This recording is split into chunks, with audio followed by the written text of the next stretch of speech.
contains naughty language and ridiculous situations. Listener discretion is advised.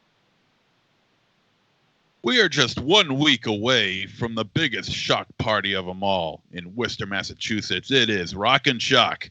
And we're going to have a bunch of celebrities there. There's going to be Bill Moseley. There's going to be Derek Mears, Sherilyn Fenn, Kane Hodder, Felissa Rose, Ray Wise. Hey, Ed Neal's going to be there too. And also some guy named Bruce Campbell. I've never heard of him. Maybe you have. But the biggest guest of all is us. Trick or Treat Radio. We're going to be at Rock and Shock. And we're going to be having so much fun. We're going to be talking to a whole bunch of people. Maybe even talking to you. So come on down and say hello. And that's only 1 week away. Don't forget it. So welcome to Trick or Treat Radio.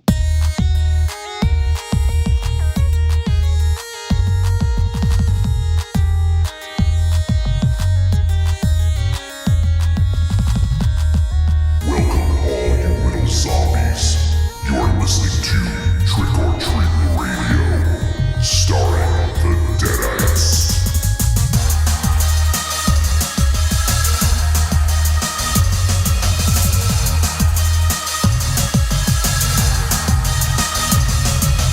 Welcome to episode 375 of Trick or Treat Radio. Trick or Treat Radio is the world's most dangerous podcast. It's recorded in front of an undead studio audience here at Castle Wolfenstein and also at the Lair of Lost Swag within the Raven Chateau. We discuss at least one film a week. We argue, we make fun of each other, and we also have intros that will only be relevant for 1 week. That's true. That's true. That's good. So after next week, people will be like, oh, I want to go to Rock and Shock. Oh, shit, it happened. It happened. Yeah, well. A timeless classic. Yes, exactly. Timeless classic. But you know what? To perk everyone's souls up and to perk their ears up, we have the trifecta tonight. We are broadcasting from 3 studio locations. Did you know that, Raven Shadow? You're asking him if he knows something? I think so. Yeah, no, it's true. I would think our guest has a studio set up in his neck of the woods. He does. He does have a studio, and we'll go ahead and introduce that guest. And this guest needs no introduction on this show anyways, but it has been a while, so if you haven't listened in a while, you may not have heard him, but he's been on our Star Wars Spectaculars. He also was on an episode of Trick or Treat Radio way back before even episode 100, so it's been a pretty long time, but it was a good occasion to have him back on because he just released a new fucking album that kicks ass, and I want everyone out there to go pick it up, and I want everyone out there to go listen to it. So we're now joined by our good buddy from No Man, Rocky. Good evening, gentlemen and ladies. Hey. Did you just crack one open, Rock? It's a fibrous dietary beverage called Guinness Lager. Yeah, Guinness Lager. My favorite. Yes. It's a meal in a can. I thought you were going to open up a can of Yoo-Hoo or something. Oh, when we get into this movie, I'm going to open up a can of whoop ass. Yes, but thanks for having me on. It's great to be back. I love you guys. All right. Yeah. Way to use those 1999 terminologies there. Well, sir, I can cut the camera on and you can count the gray pubes if you like. But to be fair, Rock is kind of up there far in the Canada Northlands. It might be the 90s up there.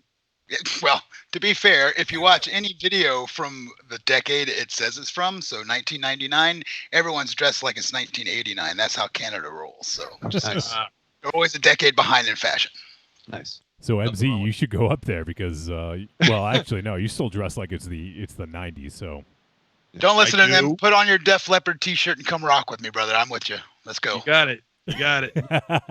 As a matter of fact, I wore that today at work, so I don't have it on with me now. I don't even know what I'm wearing. Yeah, it was casual douchebag day today at the plant. Oh yeah. I'm wearing. Fuck you. I'm wearing my casual douchebag day. I'm wearing my state of California flag Cheech and Chong shirt. There you go. Oh my God. Wait a minute. Show Rock. He's gonna hurt himself. I just did the beer, so. Yeah. Let's do this shit. Yeah, Rock. It's Canada's legal here, bitch. Oh no, we're legal down here too. Yeah. Oh, that's right. Yeah, Yeah, in you got Massachusetts. congratulations. Yeah, Yeah. and You they're- should have seen the look of relief on Raven Shadow's face when that happened. and That's Ra- the thing. I mean, good Rock. Jess, Johnny, who are you? why don't you guess some more names? Everybody go at once. Yeah. Smoke another one, would you? Yeah. So apparently they're opening a new dispensary in Worcester. They're looking for people to work at. You should get a job there. Oh. It's good. I mean, the way things are going, I might. What are the hours? It could be helpful. I don't know if you guys. Time is irrelevant at a dispensary. Sure. Yeah, That's right. Yep. There's no clocks in a dispensary. I don't think there would Well, be. it is. They're all stuck at 420 though. No, dude, seriously, what time is it, dog? I gotta fucking go somewhere after you. We got a special Well, yeah. guest in Castle Wolfenstein. I don't know if you guys can see Ozzy's hanging out. Oh, Hey. Ozzy. Well, shit. If you got Ozzy's there and Ollie's over at the Raven Chateau, I should rile my dudes up and they can do the show. We can all take a break. You guys want a beer? Yeah, Yeah, man. Crack one open, bud. I like that. I miss Rocky. He's right here. You don't have to miss him. Rocky. I do If miss you, him. if you had better aim, you'd hit me every time, sir. So before we get too deep into some sort of derailment, which always happens at the beginning of these shows, I want to make sure we talk about Rocky's new album. So, Rocky, you just put out just a few days ago as of this recording, your new album, Inhuman Satellites from No Man. And is this the second release, or am I mistaken? This is the second release under the No Man Yeah. project. Yeah. So, yes. So if you would, let folks, if they've never heard No Man, let them in on what you're all about. Well, if you've never heard Ho Man, that's me or Raven Shadow It's a side Raven- project. yeah, exactly. If you've never heard No Man, then that means you have maintained sanity and have made better life choices. So good on you. Secondly, if you have, I'm sorry, and I should probably speak louder.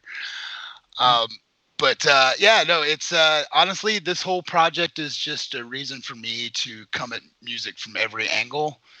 For those who don't know what No Man is, it's kind of, I've always seen music as sort of the perfect form of time travel. So whenever you listen to a No Man record, some people always inquire, ridicule, and laugh at the choices I make for certain sounds and tones. But I kind of, if I want to make a song that gives me the feel or the vibe of something that I've always loved, I try to recreate it in my own fashion. So that's why every song is sort of different from the next. You can't really pigeonhole what each song is. It still sounds like my crappy singing, but it still, tries to take on a form of its own. So No Man in itself is a reason for me to toy around and play with recreating the songs that I enjoyed growing up as my own. Yeah, and I think that's a good way of putting it. I think it's interesting. I've never actually heard someone put it that way, that music is like the ultimate time travel. Because, yeah, I mean, you can put out a brand new album and you could have it using, like analog sounds from the 70s and have like fucking super fuzz and, have all these crazy sounds and use modern day production techniques. And Meanwhile, dropping sonic drum beats from a techno pole and adding them all together. Yeah, exactly. Yeah. So it is kind of cool. And I got, because obviously I know, I've known Rocky for, I don't know, about 15 years at this point. So I know Rocky's stylings. I know what kind of music he's into. And, ever since that prison break incident. Ever since we bought ice cream that day. Yes. It's actually much more nerdy than that. Yeah, it is true. I think we've made a lot of people revert back to virginity when we discuss how we originally got together. Yeah, exactly. So so I know what you're into, and I know what kind of music you dig. So when I heard the album, I totally hear all your influences in it, and I think you have a very distinct voice. So and obviously. That's a polite way of putting it, Mom. Thanks. Putting a lot of effort there, Rock. I know. It's good. Here's my ice cream. You go sit down. It's like Ravenchild's mom tells him he's the most handsome one. I am the most handsome out of all my siblings. Dude, she is a very smart and delicate blind lady. So Thank you. Yes. Wow. Over here, Mom. Introduce gloves. Yeah. You don't. Don't let him give you a shit. I think you're handsome, Raven Shadow. Thank you, brother. And I only have cataracts in one eye. That's good. That's good. It's a good eye. Yeah, exactly. You So see him when he's in front of you. So if anyone out there has yet to hear No Man, and just to clarify for spelling, it's KNOWMAN. So it's Right. like man, kind of like that.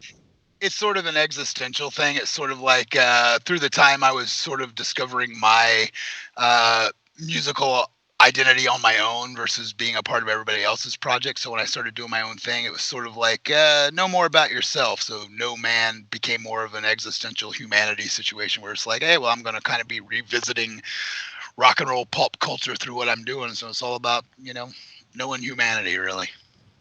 Yeah, absolutely. So we got some tracks that we'll be playing throughout the show as we come out of breaks. We'll play some stuff from the latest album, Inhuman Satellites. But just as we, kind of dig a little bit deeper, was there sort of a unifying vision for this album, or was there something that you really, like a story you wanted to tell, or sort of a place that you were as you were putting this together, or is it all just sort of these disparate elements that all kind of came together and made this one thing? Well, the title of the album was sort of a motif of it all because these particular songs, these 9 songs that are on the record, they really. The term satellite I use is sort of the equivalent of when somebody says it's, a peanut butter or something that sticks in your head. These particular songs, the hooks, the chorus, if you will, all these chorus kept sticking in my head, and like they just invented themselves and built themselves out of all the choruses of these songs. So that Inhuman Satellites really became from the fact that these songs were nagging the crap out of me. So they had to get written and recorded. So, that's really because they're really poppy hooks, and they just really kept resonating, and I kept playing them out at my shows, and people were gravitating to some of them, and it was becoming like, yeah, I should really get off my ass and get this done. So, so at the end of the day, Inhuman Satellites became sort of a motif in how the album was put together. Like if you notice at the beginning of the first track, Lady Satellite, you'll hear the sound effects of the satellite space sounds coming into the song, and when you get to the last song, We Were Here, it fades out with the same motif. So it really just is an oscillating group of pop rock songs that just had to be recorded, otherwise they were going to drive me nuts. All right, well, that's a perfect reason to get it out there. Yeah. So again, I'm sorry to the populace of the world, but it had to be done. And what I know this one took, you put a lot into this one, just, seeing, and talking to you and obviously seeing you post on social media. So what was different about the process this time around? I have a completely new setup that I'm working with now. And to veer off topic for a brief second, my podcast mate, Matt Sprague, who I do the Stascast with, and it is still alive. We had to take the summer off because gigging and putting this record together was taking a lot of time, and something had to slide in order for this to happen. And unfortunately, that was the one that we could most kind of put to the wayside. It's coming back this fall. We're thinking maybe November we might do it. But anyway, he's renovating his studio. So his entire studio now resides in my studio. I have 2 functioning studios in one spot right now. So I had a lot of new toys to play with, a lot of new systems to work with, new sounds to try.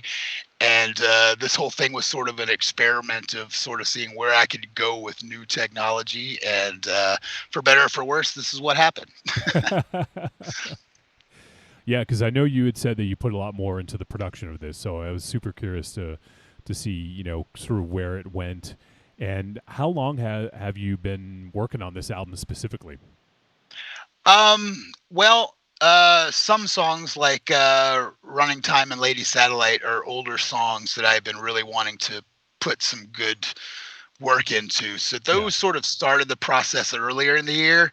This album was originally going to come out in April, but things sort of got out of hand with life and whatnot. And, so more songs were being written during that dead time. So I would say over the course of since November of last year, so yeah, just a little over a year, maybe a year and like 3 weeks, has sort of been the molting process of all this. But I really didn't start putting the gears to the grindstone until right around June or July of the summer. I really started, pressing on getting the actual production done. So everything else was sort of written up to that point. But yeah.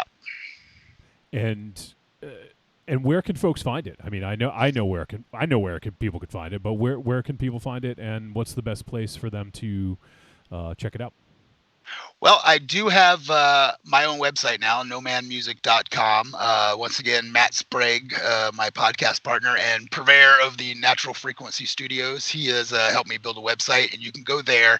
It's an awkward site to navigate, but if you click each letter of No Man, it takes you to a different portal. So like the M is for merchandise and music. You can go there, and then it'll take you to links to both CD Baby and Bandcamp. Mm-hmm.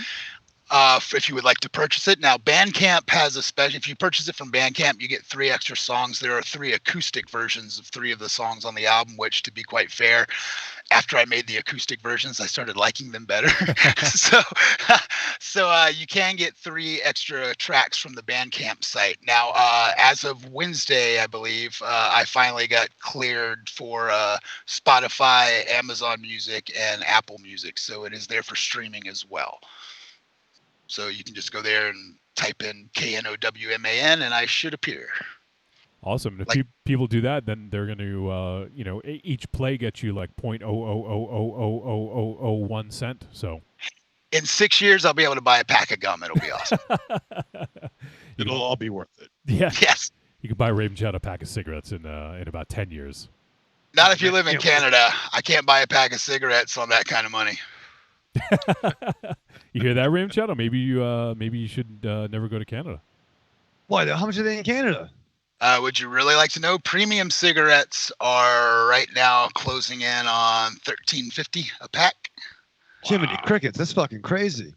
But here's the situation, though. And what most people don't understand is a long time ago, the government realized that people who smoke and drink are going to put a heftier burden on the healthcare system down the line. So basically, you're paying extra in tax to pump into the system so that when you get lung cancer or liver cirrhosis later, they can handle it. Oh, so it's kind of like a 401k for addicts.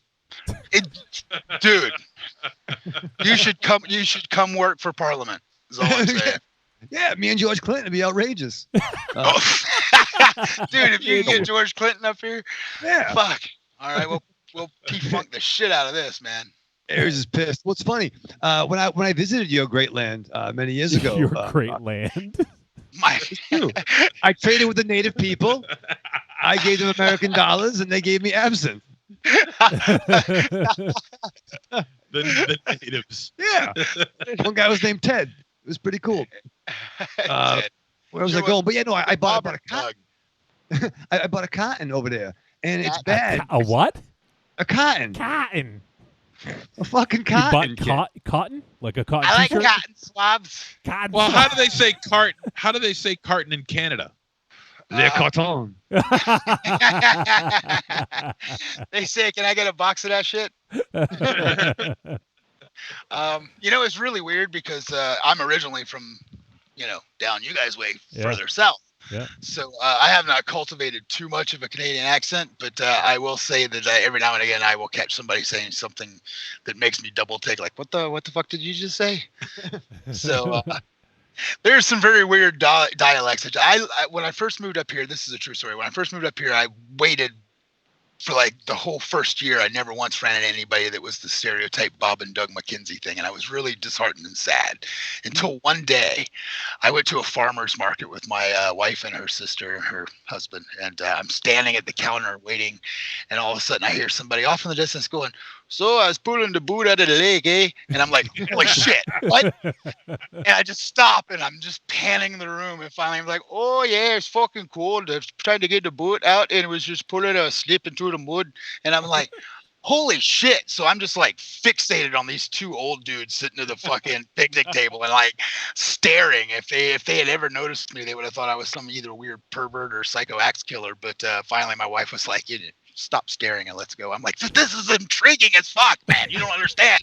I've waited 1.5 years to see this in person. That must be amazing. It's kind of like talking to Raven Shadow. Actually, I'm always amazed. Catting. Except the people up north make a little bit more sense. But they have the bad cons over there. They have the ones with the really mean things on the boxes. Mm-hmm. The warning labels are on the front, is what he's trying to say. But but they're not like the fun loving things. Dude, the warning label is a mean thing to you. Yeah. No, but I know what he's saying. The warning labels are like big, giant, full spread pictures on the front of the box of like blackened lungs and just it's horrific. It's So, like your lung. Yeah. Raven Shadow's lung is on display on all the cattons. Yeah, here's the move though. But here's the move, Rock. So what I did was I took the cotton I bought duty free, and then I just would dump out the bad boxes and replace it with the empty boxes I had in my my Cavalier at the time. You had me at duty. That's why I love you. This is getting creepy and weird now. Now? Yeah, now. Well, to be fair, about 10 minutes before we went on air, the whole conversation has been fantastically creepy and uneasy, and I love you guys for it. Thank you. Well, we aim to please. And we Well, as we already did, Raven Shadow's aim's a little off, but thanks. Yeah, he keeps missing Rock, apparently. That's fair. Not for lack of trying. Yeah, well, yeah, now I need to clean up. Weird. Let's go to commercial, John. So before we get too much further, I want to dive a little bit more into No Man. But before we get too much further, I wanted to let folks know what was going on tonight because I neglected to do so. But obviously, we're hanging out with Rock. He's going to be with us for the entirety of the show. And then we're also going to be talking about the film Bliss from director Joe Bigos. And this film just came out on VOD, and folks can check it out if they haven't done so already. And Joe Bigos had prior directed Almost Human and The Mind's Eye, which we've talked about both on the show. This is a good time to recommend the legal weed before viewing this movie. Or what if you live in a state where it's not legal? Well, you do what we've been doing for years, man. Just keep it in the house with the windows closed and don't let the neighbors peek in, and you're good. Yeah, seriously. Like, pot's been around since fucking before. You know what I mean? Like, it's been For a long time, since the fucking 90s. Since Yeah. before. Since the 90s. Did I just hear Rocky spark up? I don't know. Well, I'm in Canada, so fuck yeah. If your cops are going to come over the border to grab me for this, there's going to be an international incident. I'm just saying. I'm good. If you guys That's all we need. Get him. I'll mute myself so you guys don't get arrested. Thank you. That's evidence right there. It's like getting fucking Capone on tax evasion. Yes, we heard Rocky light up. We got it. The spark heard around the world. Followed by the incoherency you've heard somewhere between here and Massachusetts. So the other thing I wanted to try to figure out is in just a few days, actually, I will be back in the homeland, so to speak, because we're doing Rock and Shock. So I'll be back and I'll be hanging out at the Raven Chateau here and there. And I figure while we're all together, we might as well get some content. So maybe we'll do a Patreon exclusive show. And I thought that it would be fun to do something a little bit different that we can't do in separate studios, and that would be to do a film commentary. Oh, I thought you were going somewhere way more kinky. Okay. Well, you never know what's going to happen with this, so. This is true. So, and I kind of wanted to do something a little different. Like, we do horror films, for the most part. So I thought it might be fun to do something different, but that's completely up to the listeners. I want them to help pick. So we'll see what everyone wants. I kind of posted a little bit late, so I don't know how many entries we're going to get for it. But we'll take them in the chat room. We'll take them in the on social media. So phrasing. Okay, let me put my vote out there. Let's do horror, but spelled with a W, and then you can do entries from any direction you like. Wow. Great. Yeah. So, so if people have recommendations, let us know. I was thinking something like we talk about these movies all the time, and that would be like Police Academy and like Weird Science, like something like that might be kind of ridiculous to do, I think if we're doing Police Academy, it's going to be part 2. But well, yeah, part 2 is what Yeah, I said. Part 2. Can I throw one in there? Yeah. All right. Because it's a horror thing, dude. You guys need to do Transylvania 65000. I do love that movie. Exactly. I haven't seen that movie in a long time. See, I was actually thinking The Burbs. That's another good one. Double feature. Burbs and Transylvania 65000. That's got Trick or Treat lunacy written all over it. I like that. So yeah, we got some options. I want folks to chime in, and you know what? Maybe if we don't have a lot of suggestions before the end of the show, maybe we'll just hold off until the next show and choose, because the next show will be out there before we record it anyway. So we might do that. So, and just a program. Cool. Yeah, and just a programming note as well for those who watch live. Next week on episode 376, we will be broadcasting a couple days earlier, mostly because I will either be en route or at Raven Shadows, and we can't stream the show from your place. So I need to have all my gear, and so we're gonna have to stream it before I leave. So we're going to do it a couple nights early. So next week, 1 week only, we're going to be on Tuesday, October 8th at 8 p.m. So we'll be doing two nights earlier, and then that way, I can do everything I need to do on my end before I leave. So get some network Cialis. Isn't that stuff that helps your stream? I think that's what it is, right? Yes. Don't cross. Do you know Raven Channel? Yeah. Yeah? You use it? I saw commercials.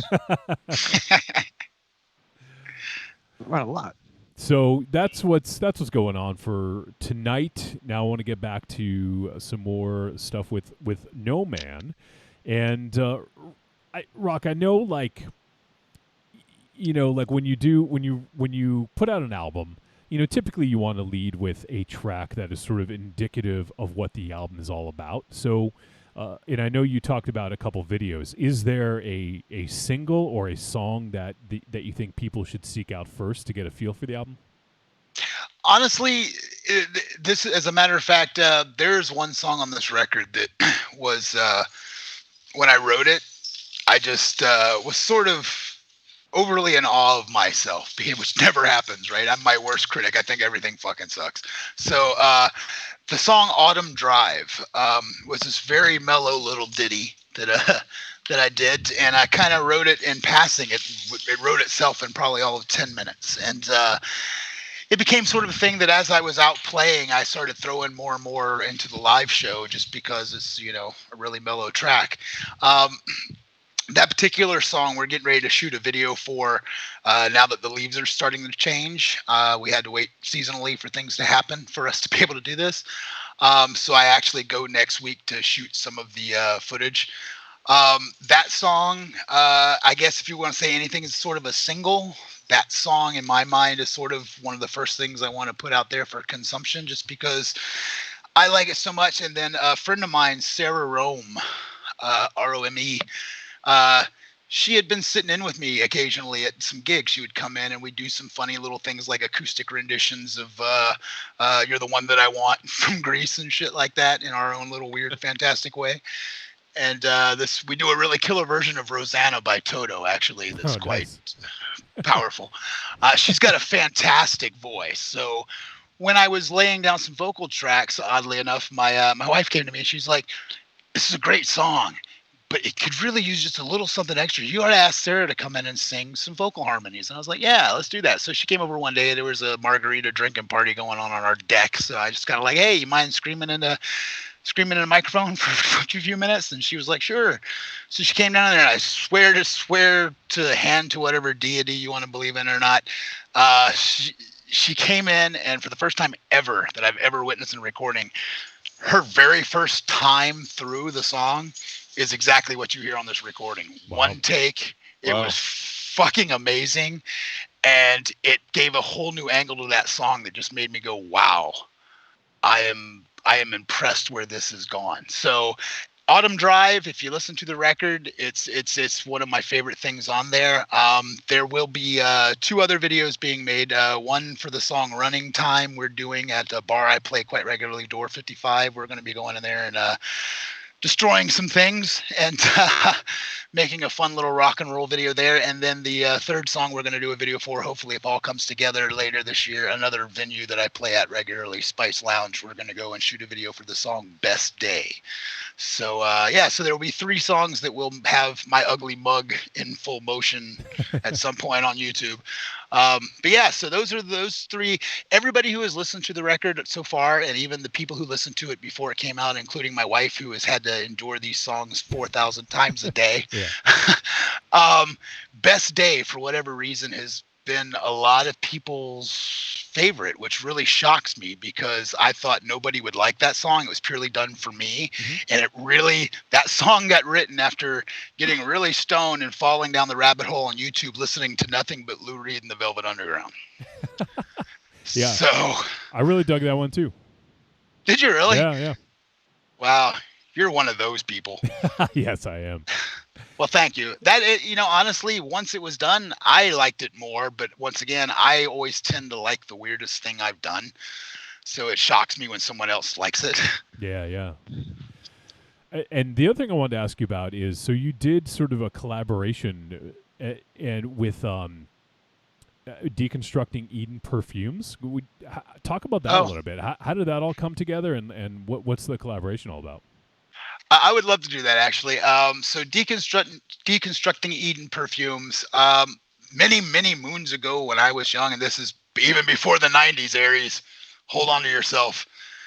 Back in the 80s, I had a friend of mine who used to always hang out at our band rehearsals all the time, and she now lives in California, and she has been a perfumer for quite some time now. And she approached me on the last record. She really wanted to do a scent for Lady Satellite, actually.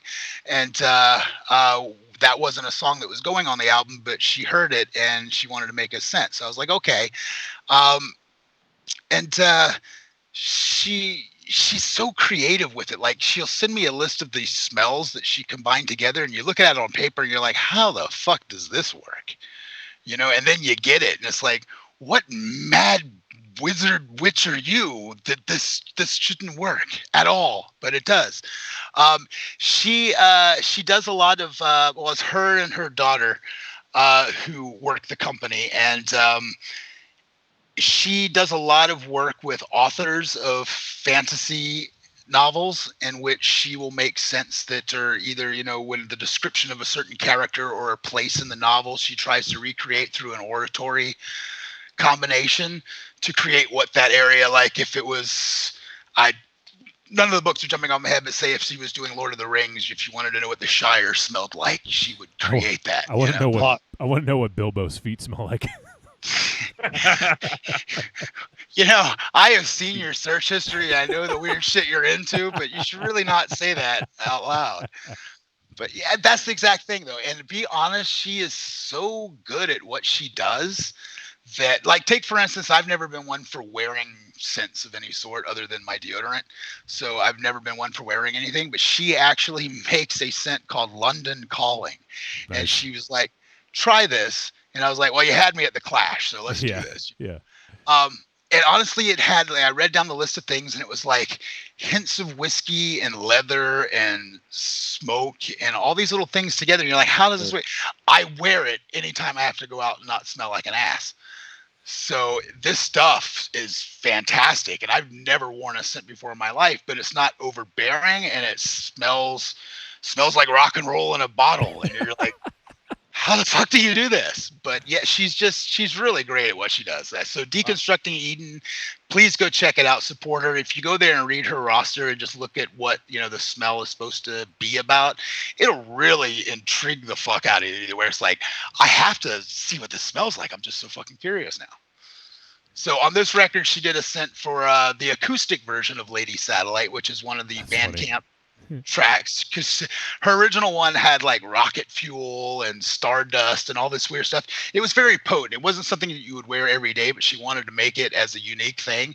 So when I did the acoustic version of Lady Satellite, she's like, I've been wanting to tone this down and make it a little more everyday wear, so let me tinker with it and see what happens. And she sent it to me, and I was like, you fucking nailed it, because it still has the hints of everything that it has, but it's rounded off and not so abrupt anymore. Yeah. And then she also did a scent for Autumn Drive, which when you read it, it's like dead leaves and asphalt and rain, and it's just freaking genius. And then you get it and smell it, and you're like, holy crap! How is this a thing? It's fucking amazing. Which one do you want, Shadow? Rocky, Rocky, I'm looking at they deconstructing Eden page right now. Right. Yeah, and I'm looking at the London Calling, and looks interesting. Strong black tea, a squeeze of lemon, leather jackets, and combat boots. I want that. With a generous, and you'll like this, Aries, and a generous splash of whiskey. What's it taste like? But you can't drink it. Yeah, he's gonna say he's gonna gotta drink wear it. Yeah, he's gonna drink it. He's gonna drink it. I think I just smell like that all the time. Your breath will smell fantastic, though. That's the thing. Go ahead, guzzle a bottle. You're good. I'm looking at her inventory here, and she's got a lot of stuff going on here. October Rust. Autumn is her favorite time of year. She's like me. This time of year, we get hyper creative, and she creates a huge slew of things for this time of year. So it's pretty amazing every fall. But I mean, every round the clock, she's got great stuff going on. But autumn is her favorite, so you will find some really unique stuff. Yeah. I'm impressed. So there you go. You got some something for the lady there, MZ. Yeah. And for yourself. I mean, a lot of them they work for yourself. Yeah. They work for the dudes too, man. So yeah. I mean, I like to smell good every now and again. instead of smelling like could have surprised me. And loneliness. Yeah. Did they have a Slim Jims and loneliness scent? That's the scent of despair, loneliness, and Slim Jims. swivel on grip. You can honestly send her an email and ask her, and don't be surprised if one day she also, did I mention she lives in California, another legal state? So she is also, she will never completely put down an idea. If it intrigues her enough, you never fucking know. So send her an email, be like, hey, can we smell like Cheetos and Axle grease? And she'll be like, I'll make this shit fucking work, buddy. She's awesome. Ode to zero. Cannabis. Ode to zero. Ode to zero. Cannabis, Slim Jims, and Golden Oreos. She's already made that. It's called Rocky's Dinner. Oh man, we need an ode to zero. Can I also say that I just looked down at the live feed video, and if MZ would just move in between Aries and Raven Shadow, you could rename the show to Between Two Ferns. Oh shit. You're a fern. I think I'm a fern, yes. Yeah. I think that's a beard mark. Between two bushes. I think you're a bear, Aries. We are getting a lot out of Aries tonight. Yeah, This is awesome. It's you. It's you. You bring out the best of them. Well, I'm glad I can help, Aries. I love you too, buddy. What the fuck?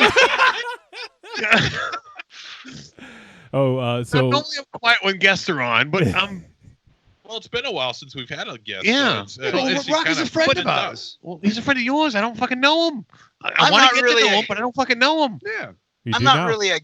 really a guest so much as an unlanced boil. I've been kind of lingering around, just waiting on Star Wars to happen again. So I've been there. I kind of feel like that's how they look at me. They just kind of like tolerate me over here. Like People are can't scared. really get rid of me, and like, People are scared of you. If I'm the unlanced boil, you're the Lance Scar. So Yeah. you're there more often and more prevalent. I've never heard someone described as an unlanced boil before. It's a first. Well, my ego's so huge. I have to. Anyway. you know what an ego is? No. Don't ask Raven Shadow.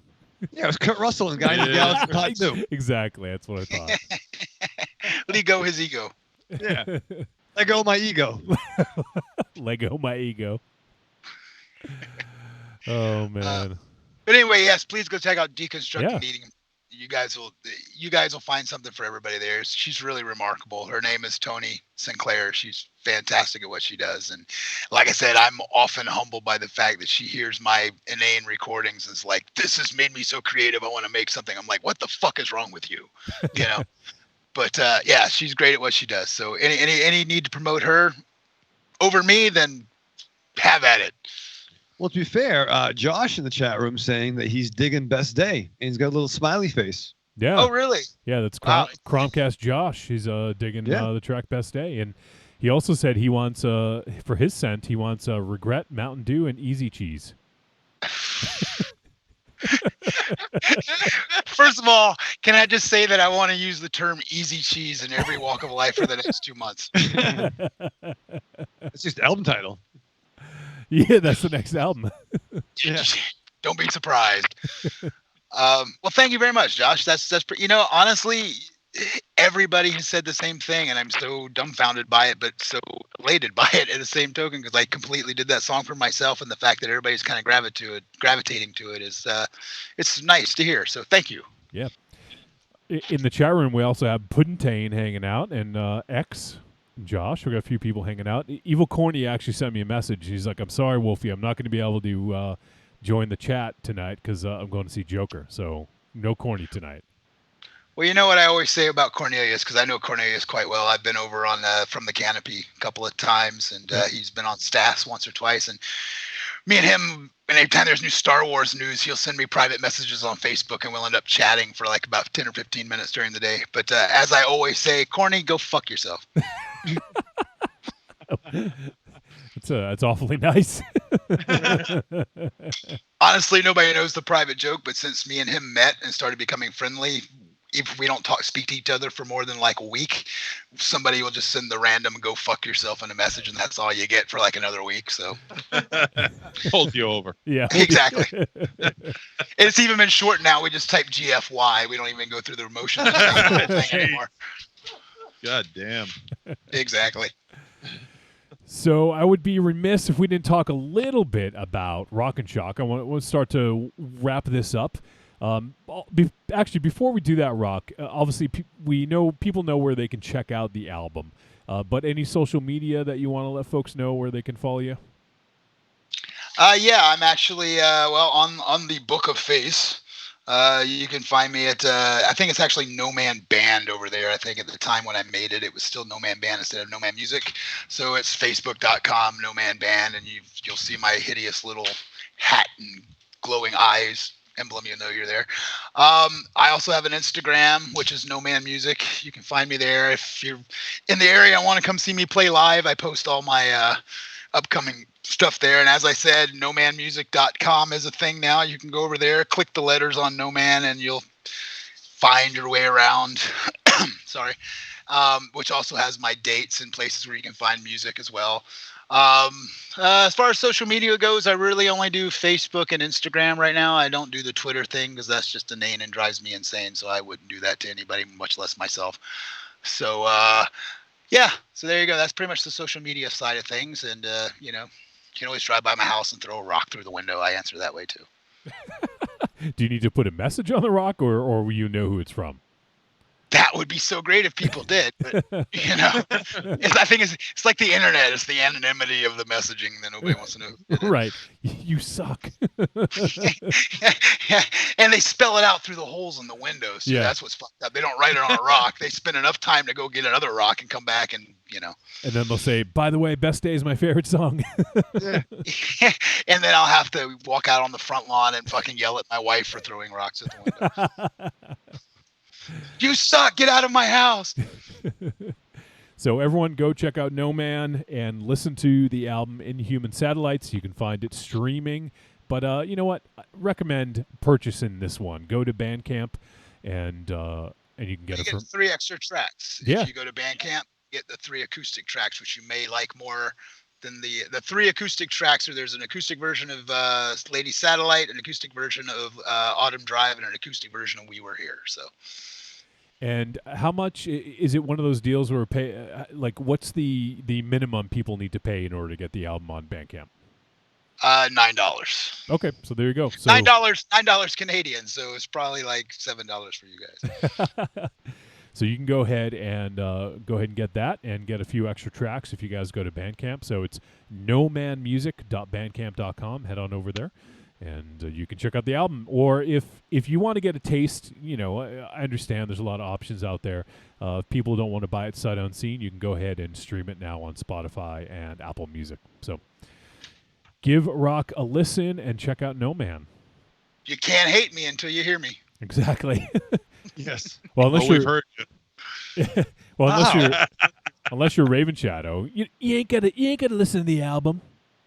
No, I haven't heard the record yet, but it's very good. Dude, don't worry, Raven Shadow. I'm gonna go over to the storage room right now, and I'm gonna pack you up a whole cat.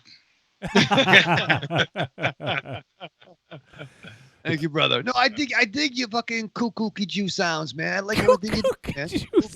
Jew? Who are you, Sammy Davis Jr.? Jew. Yeah, no, he's very talented. He's very talented. So am I the Eggman or am I the Walrus? Oh, why not both? What's that smell like? Which came What's first, that the Eggman smell or the like? Walrus? All right, Tony, if you're listening to this, we need some walrus egg scent. Cuckoo-cuckoo. That's Get her on the phone. That's the name of the scent. With a question mark after it. Yeah, cuckoo cuckoo. Yeah, kid. This is why I love you guys. This is not at all like your average, other than the fact that I can do this interview in my underpants, which I love more than anything. Last time I did it, the guy from the magazine was really freaked out. This is awesome, but you guys fucking always keep me laughing, and it's really not the copious amount of weeds I smoke. I'm sure that doesn't hurt though. Who is this again? Exactly, yeah. So Chromecast Josh says, anonymous rock message. I like Best Day. Please find $9 Canadian attached to this rock. Yeah, it's just the internet fart. Sorry. And Josh also says, Goo Goo Gajoob. Goo Goo Gajoob. I love those at the movie theater. Oh, Jujubes. Yeah. Goo Goo Gajoob. Gajoob. I can't even say it. Say it. Right? Again. Goo I saw her jubies. Shit, I think Jubies. If you changed it to Goo Goo Gaboobies, he'd have that shit. Yeah, he'd have that down for sure. Yeah, can you make can she make a scent of boobies, jujubes, Oh. and I don't know. Make it rhyme. Make it rhyme. A taco. Yeah. Wow. Trejo's tacos. Yes. Yes. Oh man, we should probably move on. What by the way, Rich? No, I'm completely. Let's make this deconstructing scent invention fucking podcast. I'm down for this shit now. Let's go. Tony, get the fucking clipboard out. Write some shit down, man. Wait, let's do a Rock and Shock style one. Let's do Mosh Pit, Juggalo, Trick or Treat Radio Live podcast scent. Oh, those smell awful. Oh yeah. There's a little bit of DCU Dave Bautista thrown in there. Yeah, exactly. Dave Barista. Dave Barista. That's a good Dave name for him. Barista. Why do we call him that? Yeah. How about? Did I name him Johnny? Yes, you did. How about day old coffee, porn set, Italian sub? They're gonna say Where Italian the fuck sausage. are you going? I was with you until the Italian sub thing. Yeah. Because Italian sub in itself has so many smells. Yeah, where did that come from? Yeah, Like what a is plug that? data. What? What? Is this a second job? What the fuck? What is Now I'm intrigued to put scents together. You know. No, you can't. Hey, MZ's friend, gonna, no, Rocky. Yeah, MZ's gonna infringe on her business. All right. now. Then forget the Italian sub. We'll have day old coffee, porn set, and the exhaust of an '89 Fiat. Is this Sunday morning for you? I What the don't know. fuck are you doing? Honestly, Ode MZ is just going to be the most crazy scent that has ever. Yeah, what the I'm gonna talk, I gotta No. talk to her personally next week. I'm going to bring this up to her orally. Listen, here's this guy. Just saying, he needs singed pubes, desperation, incontinence, and an Italian sub. what does incontinence smell like? I think you know, Johnny. Yeah. I don't know. Throw in some like Walmart and squash, Rock. First of all, Walmart in itself is like a two-parter. I've been to many Walmarts, and I'm here to say it smells in every aisle. So does Oh. MZ. He's been to every single one of them. Took pictures in each one too. Yeah, it took selfies in each aisle. There's it's not every. Hey, look! It's not every day some guy walks around in Walmart and decides to take pictures of himself with a package of maxi pads. I thought you went there every day. Not every day. I hope you were wearing that belly shirt cutoff thing I always see. I swear. Key West. I don't think I have that shirt anymore, but I can always make a new one. Yeah, Rock and Shock. Aw.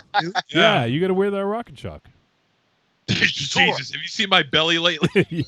No, fortunately, I have not actually.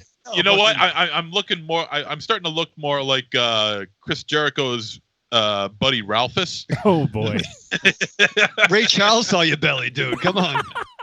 Can we take a picture of it up close and solve all the flat earthers issues? We can see the curvature. But you know what? Out of the belly that I have, I don't have a single stretch mark. Or hair. Or hair, yeah. Wait, Hair alone. can we get a scent like that? Stretch marks and hair. Stretch marks in the hair. Rock, the Monster Zero is so smooth. It's unbelievable. Show Rocky. No. Show Puddin. Show Rocky Puddin. No. Show Puddintain. Put your Puddin Dane.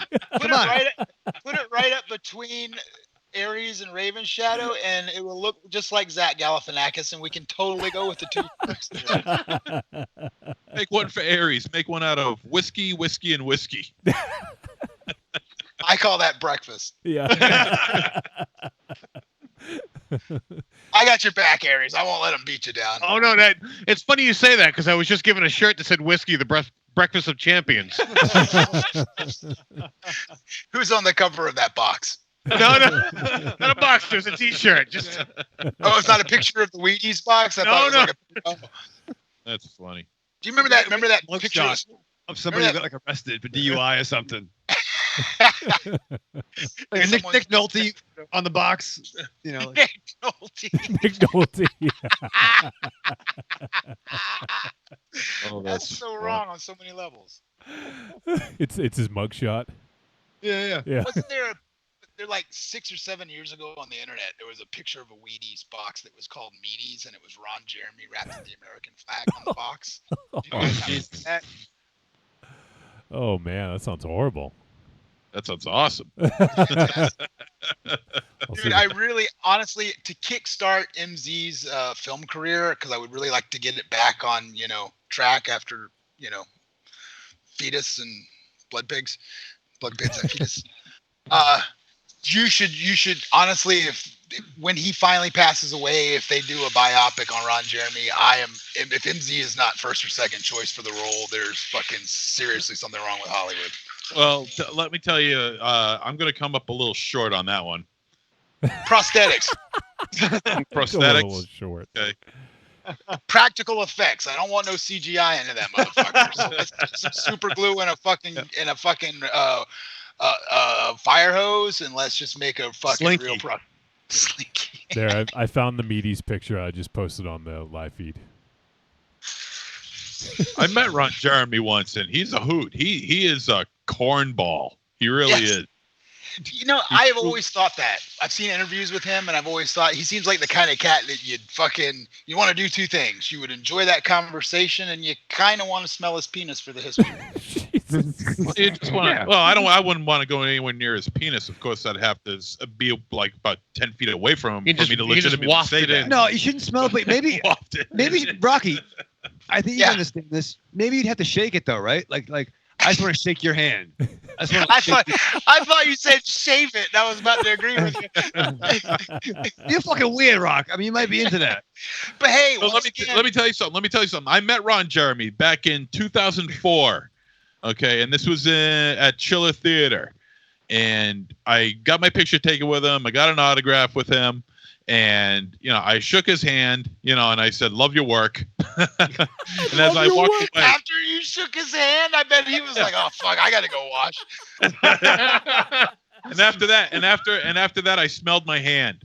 Oh God! It was stuck to his nose. To be fair, I can't fucking shit talk you for that because I would be curious too.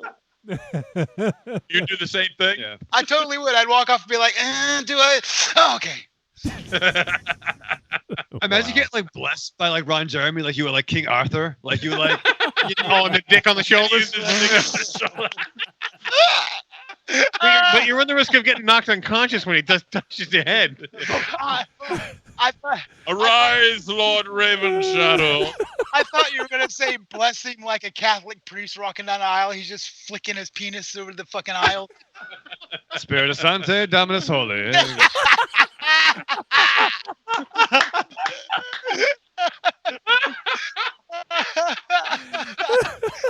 Oh, shit.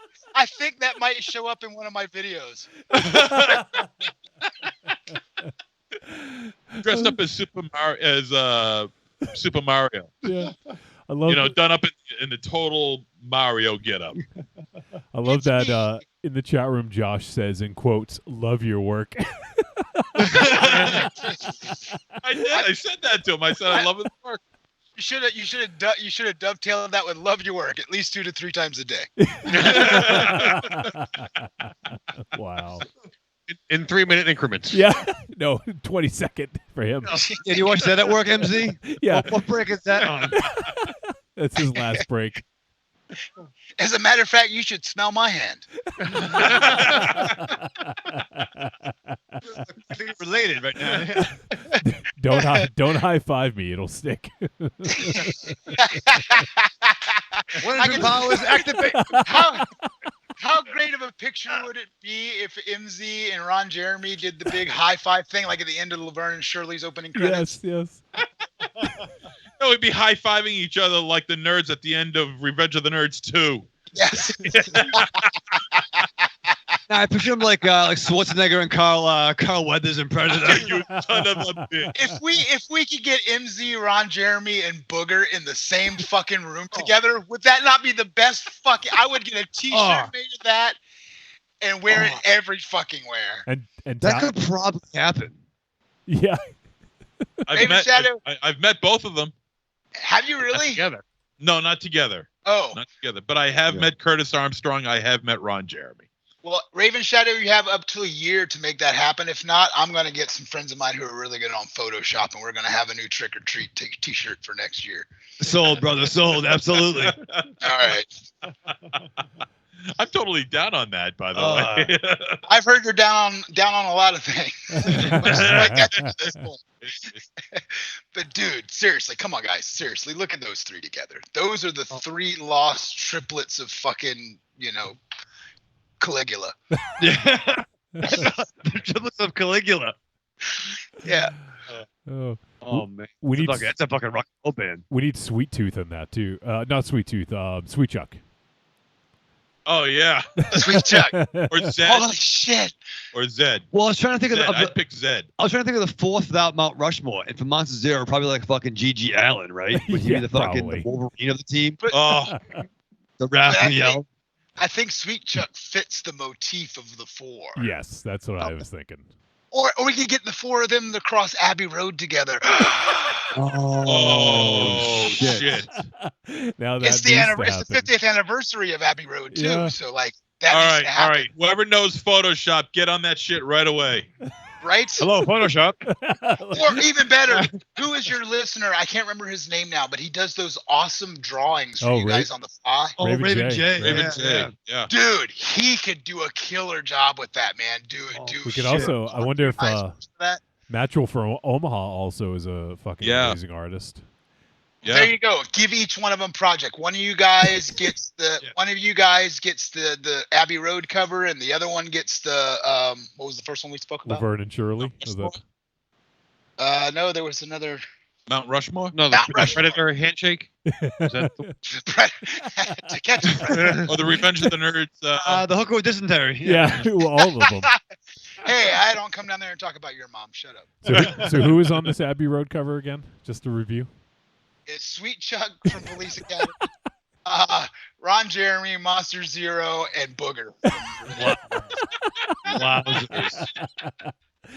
And that's on Mount Rushmore too. So choose which artist you want to do it and have them go to work, dude. And I will buy dozens of those T-shirts.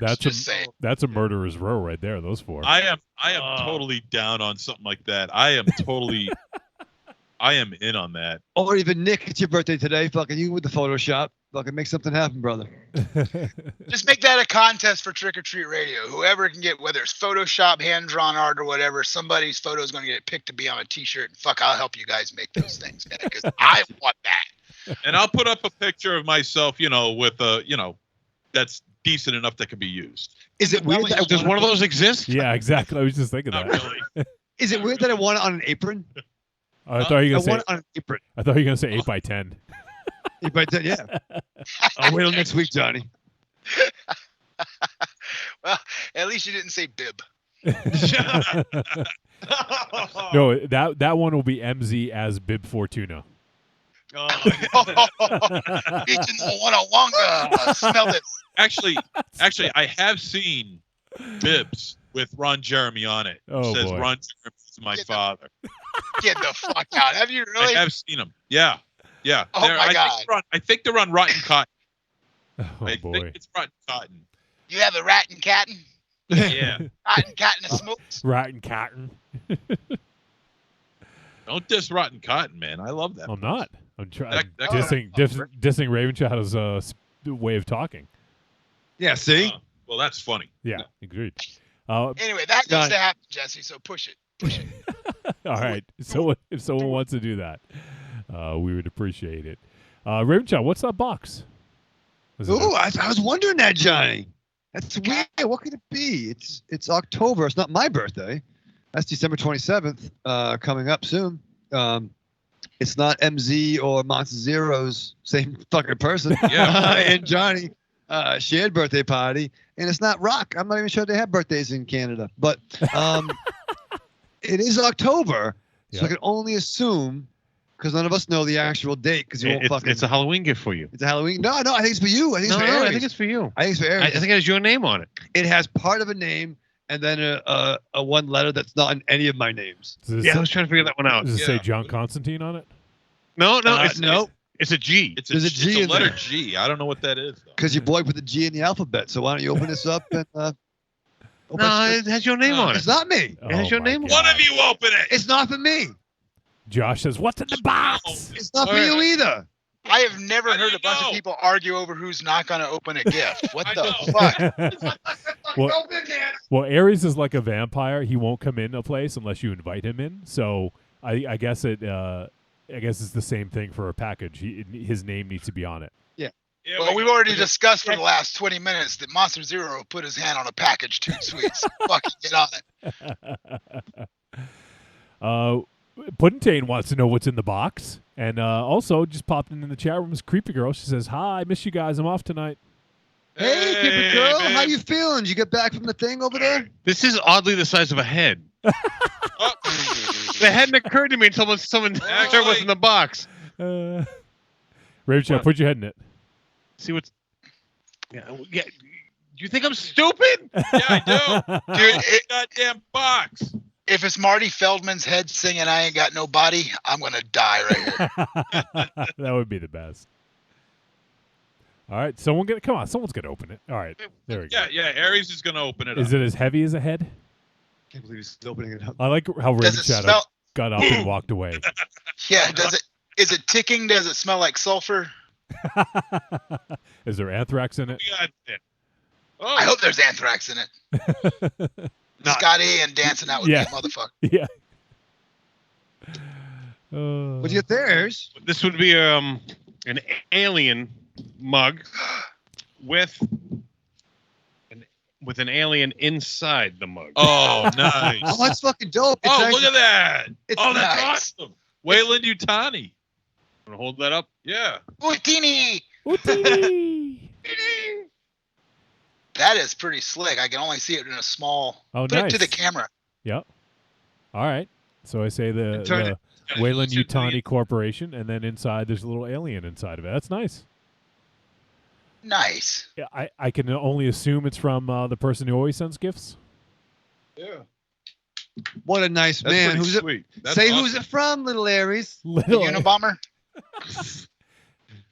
You remember before when I said someone was going to get hurt? Are Are you really trying to sway the pendulum towards you? You're not gonna say who it's from, man. That's cool, bro. That's cool. Well, I know who That's it's cool. from. Well, thank the person. Thank him. Aries' He's not- name. Aries' name. Tell me how to wasn't live on my it. life. Living your life. Well, can I thank him then for you? Yes, please do. Thank you, Corny. Not so evil, corny. Evil Was horny. that corny? Evil Yeah. horny. He's not evil, horny. I am really surprised he had enough time to get a package off, considering he spent so much time going and fucking himself. I love you, corny. You know it. So Fucking Merlin here. The box just disappeared. Chris Angel, mind freak. All right, we need to wrap this up. hey, real quick, Yeah. Johnny. Yeah. If you're about to go to a next segment, Yeah. I just want to say number 2. There we go. All right. Nice. Number 2 as we go into the film review. So, was there something else? Oh, I think we announced this last week, but just to mention it again, any folks that will be at Rock and Shock, we will have the Trick or Treat Radio live podcast on Sunday, October 13th at 2 p.m. And we are jerking the curtain for the chin. We'll be doing it from 2 to 3:30. You just keep jerking anything in that studio you like, sir. This has been a long night so far. Don't stop now. We'll be jerking the chin. Jerking We'll all the be- chin. We'll all be And the blind by toes. dawn. Is This is a cool mug, man. Yeah, you better watch out. He doesn't steal it. Yeah. So we will be doing that, and looking forward to it. So anyone who's going to be at Rock and Shock, make sure you attend the panel room on Sunday at 2 p.m. We'll be doing a live show, and we will record it, but it'll probably end up being a Patreon thing. So I don't know when, but we'll eventually put that out there. But if you guys are in the area and you're thinking about attending, please come to the live podcast. Should be a lot of fun. And also, we will have a table. We'll have a booth. We'll be there all weekend. And I found out we're in the fun row. So we're going to be next to our boys, Survival of the Film Freaks. And we're going to be next to some other cool people in the same row. So it should be an awesome weekend. So You'll be next to Monster Zero, so bring your Gallagher-style tarp. exactly. Well, Raven Shadow does have a mallet now that he got from Marion. I got a new mallet. That's a new one. That's a new one? Yes. Don't See give that. Yeah. Don't give it to Raven Shadow. He'll hurt someone. Why? Because you hit me in the head, motherfucker. I've been practicing.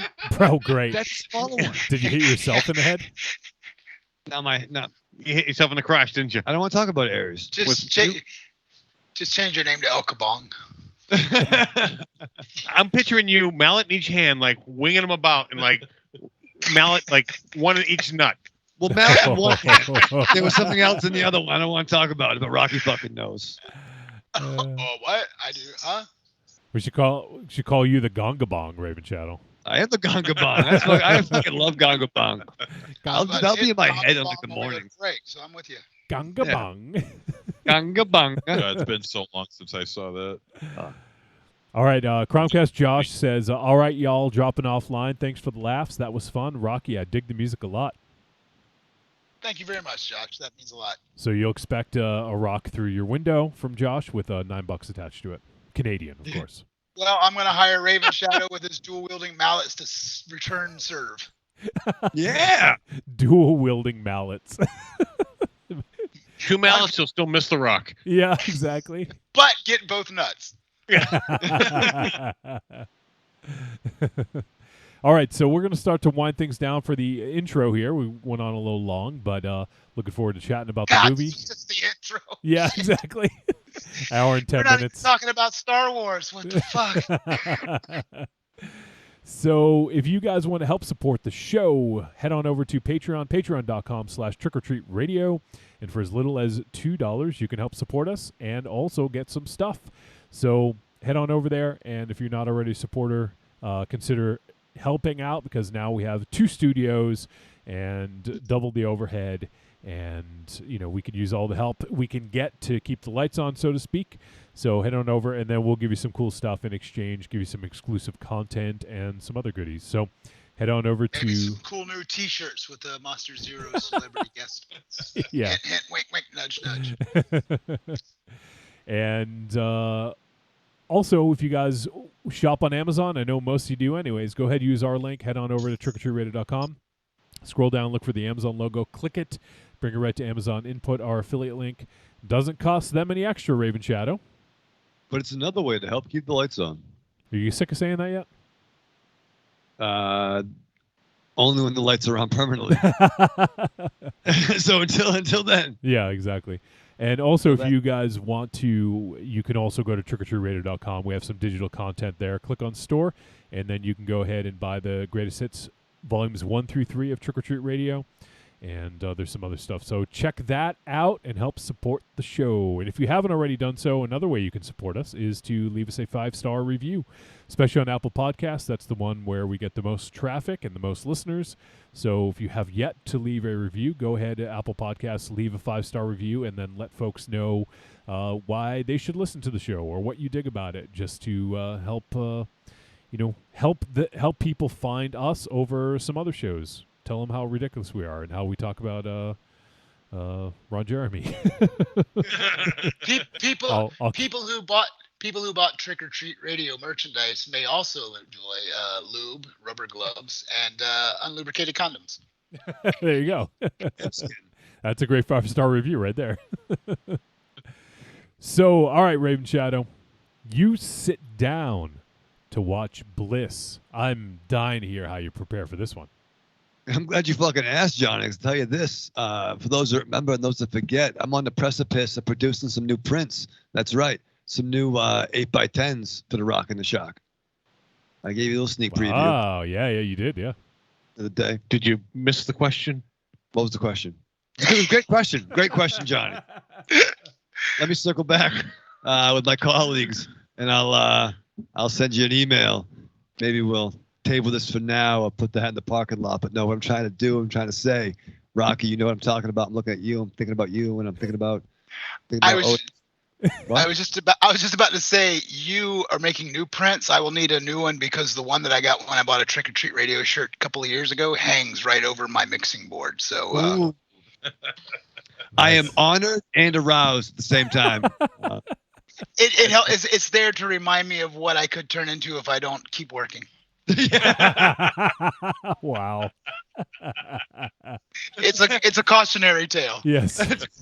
I mean, when you get that hanging over your mantle, oh, whatever the fuck, you know you have to strap on.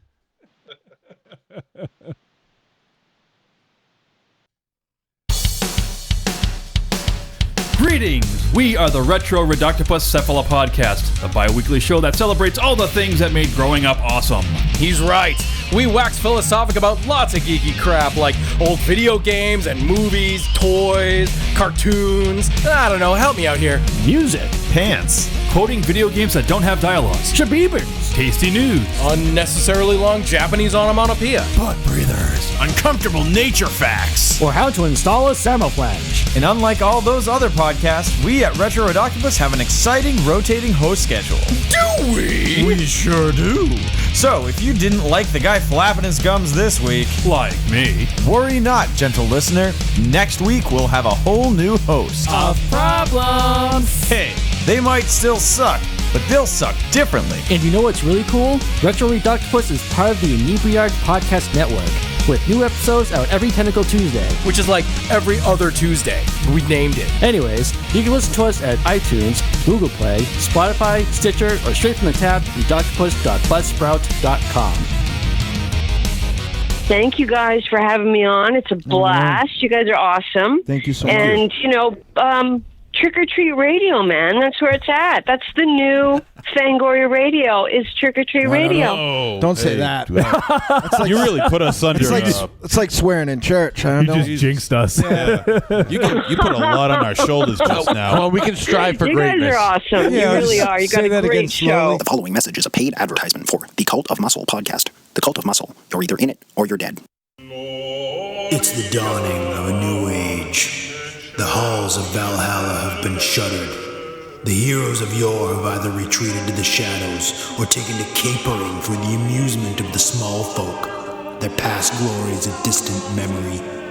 The barbells have been torn from their once puma-strong grips. The beards shorn from their square jaws, only to be transplanted onto flannel-clad, puny weaklings with fingers barely powerful enough to strum a ukulele. The time has come, my brothers, to restore order from the chaos. No longer will our heroes be forgotten. No longer will their great deeds be viewed through a foggy lens of irony. Hear now our rallying cry as we scream it from the mountaintops, as we bellow it from iTunes and Libsyn and Facebook. It's time to join the cult, my brothers. So don your cloaks and enter the Cult of Muscle. I'm Alex West. And I'm Andrea Subasati, and we're from the Faculty of Horror podcast. And you're listening to Trick or Treat Radio.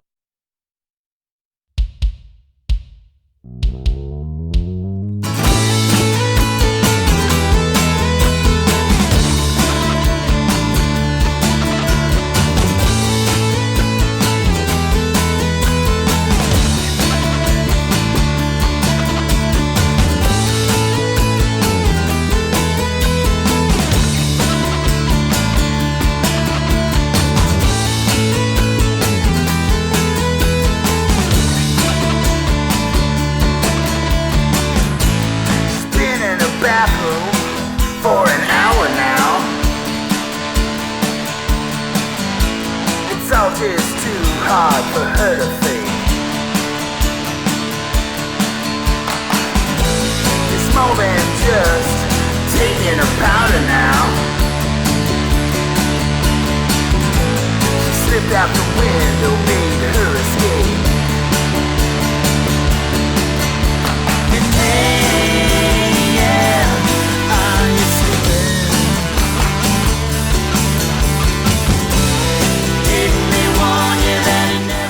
All right, we're back on Trick or Treat Radio, and since we're talking about it so much, I figured I'd play "Best Day" from No Man. So smart move. If you guys dig it, go check it out. You can buy the album on Bandcamp, nomanmusic.bandcamp.com, or you can go ahead and stream it on Spotify or Apple Music. So there you have it. One other thing I forgot to mention on this tune. Yeah. This song originally had cowbell in it, but the fellas I'm in a band with, the Gower brothers, Scott and Brian, I brought them in one day when they were really high and made them clap into a microphone. So those hand claps are the Gower brothers, and they changed that song from cowbell to claps, and thank you. So there was no prescription for more cowbell? No. No, but plenty of prescriptions for the clap. Yeah. Right. Oh, man. You don't hear that every day. There's a lot of things in my house here every day. All right, so we're going to talk about a flick now, and not Police Academy 2. I had that up on my IMDb. We're going to talk about Bliss from 2019. This film is 80 minutes long. It is a horror film from director and writer Joe Begos, and it stars Dora Madison, True Collins, Reese Wakefield, Jeremy Gardner, Graham Skipper, Chris McKenna, Rachel Avery, Mark Beltzman, and an appearance by George Wendt. Yeah. Norm. Yeah. And You look good. Yeah, he did. He looked pretty good. And the synopsis. How's life, Norm? It's a dog eat dog. It's a dog eat dog world, Woody, and I'm wearing Mookbone underwear. And the synopsis: a brilliant painter facing the worst creative block of her life turns to anything she can to complete her masterpiece, spiraling into a hallucinatory hellscape of drugs, sex, and murder in the sleazy underbelly of Los Angeles. So, to give you a little bit of background on Joe Bigos, he has directed a couple films prior, which we've reviewed both of them. He did Almost Human and also The Mind's Eye, both of which were co-produced by our boy, Jarrett Blinkhorn. And favorably reviewed on our show, by the way. Yes, both favorably reviewed, especially The Mind's Eye. I believe that showed up on some top 13 lists that year, and Almost Human was definitely a really cool debut film for Joe Bigos. So I've been, obviously been looking forward to this. And Joe Bigos actually has another film coming out in a couple months called VFW, which is being released by Fangoria. So keep an eye out for that as well. But we're talking about Bliss, and this movie was released by Dark Sky Films as well, just to toss that in there. And so obviously and we've also had Joe on the show before. It's been, I don't know, like maybe a couple years, but we had him and Mickey Keating on at the same time, and just two up and coming film directors talking about their craft. So that was also a very cool interview. I'll try to find out the episode number for that one in case anyone wants to go back and check that out.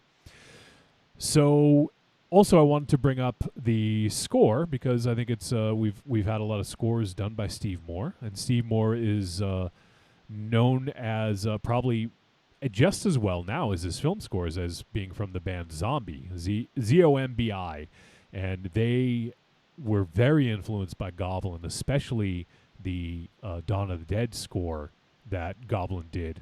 Most of Zombie's music is very reminiscent of that. So if you guys have not heard Zombie and you dig, Goblin score for Dawn of the Dead, definitely recommend checking out Zombie. Some great stuff, and Steve Moore is one of the musicians behind Zombie, and he's gone on to score a bunch of films. He did this, obviously. He did Mayhem, which that was the film with fucking Walking Dead. Yeah, Walking Dead. Stephen Yeun, right? Is that his name? Yes. Yeah. Yes. He also scored Glenn. Yeah. He also scored The Mind's Eye. He did Cub. He did The Guest, and a bunch of others. I just named the ones that we've discussed on the show prior. But I think Steve definitely has found his niche as a composer for film because he definitely has I think he's got a good grasp on it, and he does some really cool scores. Very synth heavy, but he also can, not just synth. He can do stuff with some ambient stuff with guitar, and we heard a lot of it in this here. So I'm sure we'll talk a little bit. I think it's ironic you bring up Glenn from The Walking Dead just as you say the word Mind's Eye, because we've seen both of those at Glenn's finale. Oh, too soon. Poor Glenn. Actually, I think that was the last episode I ever watched of that. I saw it's feel good flick to end on. Yeah. I continued on only because at this point I feel angry if I don't watch it, even though I have to admit I'm not the world's hugest fan of the show. But it's had hit or miss points, I guess, since then. But to be fair, I'll agree with you. You haven't really missed much since then. Yeah, like I saw. What was I watching? I was watching AEW's first live television wrestling show last night they had, and so they had an advertisement, because it's on TNT, and I guess so they had an advertisement for The Walking Dead, and I think it was that. I don't know, maybe it was something else, but anyways, like I saw an ad for Walking Dead. I'm like, who are all these people? Like, I haven't seen the show in I guess a few seasons, but I didn't recognize most of the people on it. Yeah, I think I recognized like the first person that they showed, which was Daryl, and like the last person that they showed, which was the katana wielding synth collecting. No. Supporting. Whatever. Michonne. Michonne. Yeah. Everybody in the middle which was like maybe 10 or 11 different people. I have absolutely no clue who they are. Well, because you haven't watched the show, though. That's the No. thing. That's why, because characters live and die, and they have a new. I was about to say it's pretty much since the demise of that once. I don't spoiler alert.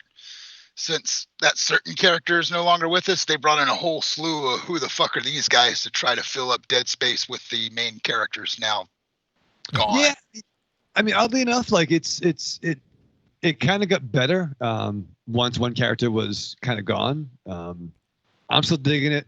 I am intrigued now that the book is finally ended. I'm so behind on the trades. I'm probably like where I am in the trades is where they are in the show. And there's at least 5 more trades. Monster Zero's belly is just sticking out right now, and it totally fucking distracted me.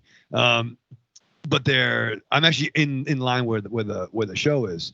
So I don't know how they officially end the series, but I think now, I mean, there could be a finish line for the program. I don't think it is, man. They got 2 spinoffs, and they're spending so much time establishing all these new characters since You Know Who is gone.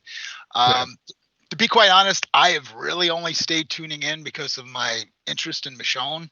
Other than that, I really don't give a fuck. To be fair. Right. Well, then even You Know Who can come back. Yeah, that is wide open for that. But aren't they doing a movie about that specific character? I thought I read that they're going to do a movie that's just about him, so it might tell that story. Interesting. Where the fuck he's off to. All right. Maybe. Well, I'm gonna put a stop to The Walking Dead because we're not talking about that. We're talking about. Yes, please. Thank you. We're talking about Bliss. So this, so we were talking about the score of Steve Moore, and then that's when we're going to talking about Stephen Yeun. But which I will admit, I did not know this about who scored this movie when I watched it. I would say the most intriguing thing to me about this movie was the score, even though I felt like the audio balance was a little off. It was a little too low end heavy, I think, on the actual mix, but the score was awesome. That was one of my favorite parts of this. Yeah, definitely. And so in talking about this, I think we need to talk a little bit about Joe Bigos's some of his influences, and he made no secret that he's a big fan of Gaspar Noé, and I think you see a little bit of that influence in this film. Now, MZ, I think you've seen more Gaspar Noé films than anyone else on the show. Would you agree with that statement? Oh, I saw that immediately. Definitely. Yeah. There's a definite style that's borrowed from the Noé films. And just Raven Shadow, just so you're aware, Gaspar Noé did the movie Climax that we did. So we got Climax and Bliss in the same year. Well, it's funny because we did some reading about this afterwards, and Climax was mentioned in that reading. Yeah, because Gaspar Noé. And so this film visually, I want to talk about the style. It had a very different style. It had I won't say unique. It definitely was supposed to look a little grainy and dated, and it like maybe not 80s, but maybe early 90s. I don't know exactly what Joe was. No, I would go much later than that. I would go or earlier. Well, newer, more recent. I would say probably maybe 10, 11 years ago. Really? Early 2000s. I don't know about that. I would say earlier than that. Yeah. That is the second part of this film that I was going to say is running close with the soundtrack for me. I loved the look of the film. It drew me in right away. It almost looked like a VHS style. That's why I'm going back to the 80s and 90s, because it felt okay. Oh, no. I thought you were talking about the setting. No, don't mind me then. Oh, no. I'm talking about the look and feel of it. And, all right. It looked like it was film. It was grainy. And there was a real texture to every scene. Yes, absolutely. And that's one thing I think that really, like that can be a gimmick that sometimes doesn't go over, but I think it really benefited this film. I think it had a unique look and feel because of that, It is hard to put a finger on the decade in which it had the feel. It felt organic to this movie to have it feel that textured. Like the story he was telling really made you enjoy the story more because it almost felt like you weren't there. Like you were seeing everything through a dream state because of the way the film looked. Yeah. Well, I think that was just to give you that third person perspective of what's her name? Desi.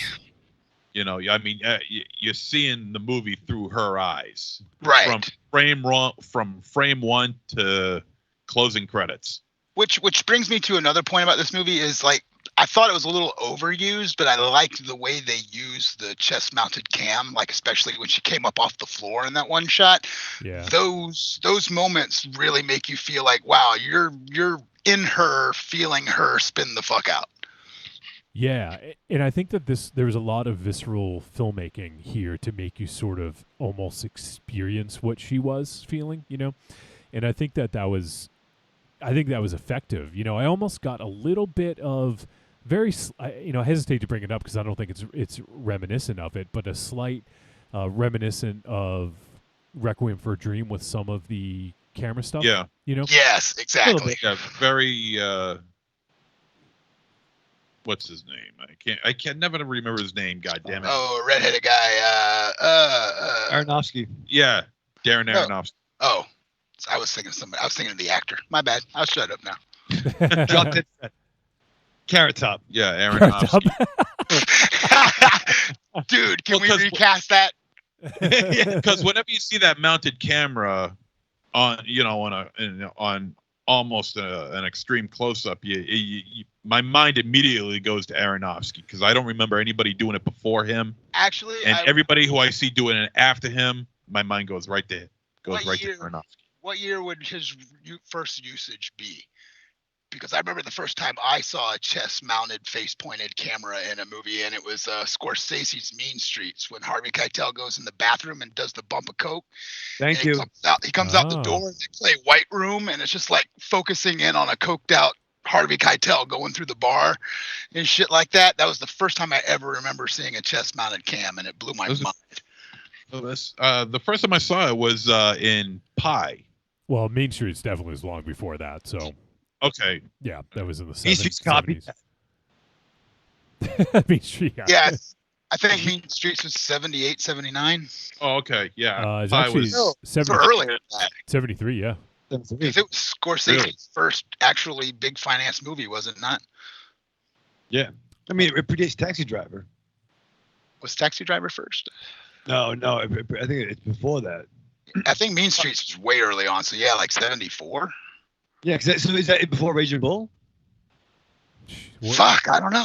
We sound like idiots. 73. Streets was 73. Do we sound like two stoners talking to each other yet? Because that's what we're going for. Yeah, Mean Streets was 1973. 73. Yep. Anyway, that's the first time I remember seeing one. Yeah. I know I didn't see it in 73, obviously, but when I saw it, that was the first movie I ever saw that used it. Yeah, and that was one of his first films. So, and that's a great scene. If you've never seen that scene, as soon as he opens that door and the chest-mounted camera's on, and all of a sudden they blare Cream's White Room as he's fucking coked out, is brilliant. Yeah.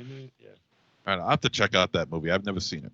Oh, you're missing out. Mean Streets is good.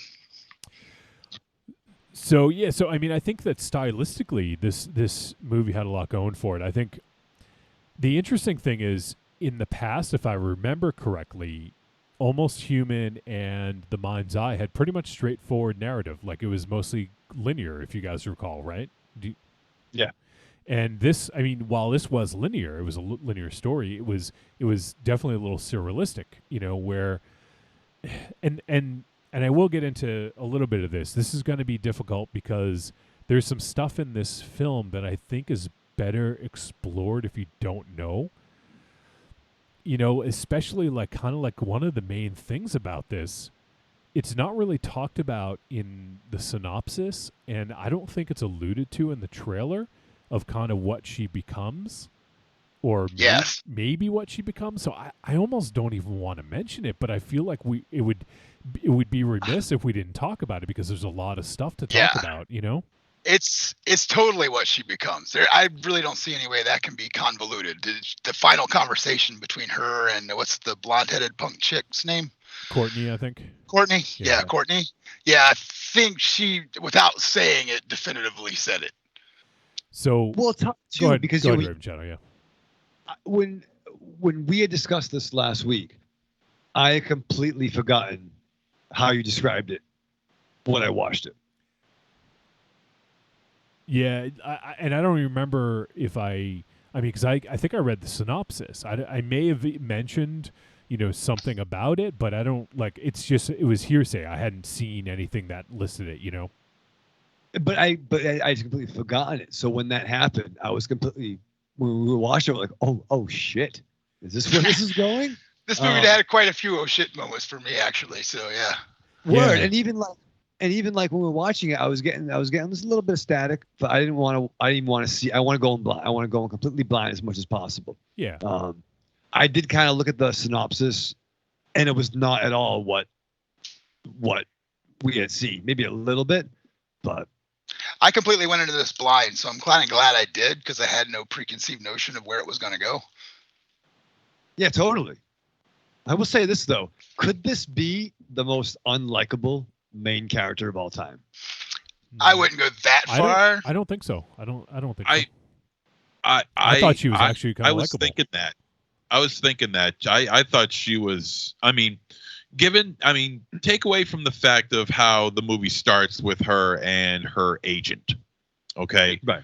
There's a certain amount of disappointment and anger that is expected considering what went on. Fair. Yeah. And so that's to be accepted. She took it to a point where it was just very hard to even feel the slightest bit sorry for her. And it's not a knock to a performance. I mean, I think she was doing her job. I mean, she was doing it, but she was playing an unlikable character. Very unlikable character. This is what I want to say about her. This is one of the bigger points that I actually made a list of things to remember for this. First of all, the actress, what's her name? Dora Madison. Dora the Explorer. First of all, I dated a girl in 1995 that looked exactly like her. So when she came on screen, I had to take a double take. I was like, huh? Good for you. Yeah, right. Yeah, she's a beautiful lady. But I will say this: her physical acting was awesome. Her dialogue delivery bugged me quite a bit. But her physical acting, when she had to be, when the bliss was taking effect and when she finally started having her freak out, and especially at the end, I want to give her props at the end when madness fully takes hold of this fucking movie. Her physical acting is brilliant. I just wish she could have delivered dialogue. But then I was like, other than having dated her in 95, where else do I know her from? And then I do remember her from Dexter. She was on like 3 episodes of Dexter, I believe, or something like that. Yeah. She was wasn't she like Matsuka's assistant or something like that? Yeah, Matsuka's. She was like a new hire or intern or something. I think that he tried to. Yeah.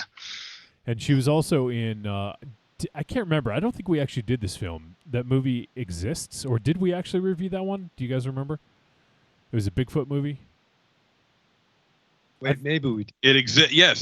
Yeah, I thought so. She was in that as well. So I have never seen. She was also in another movie that we reviewed, The Loft. Oh yeah. Okay, yeah, she was in The Loft. That's right. She had a small part in The Loft. Yep.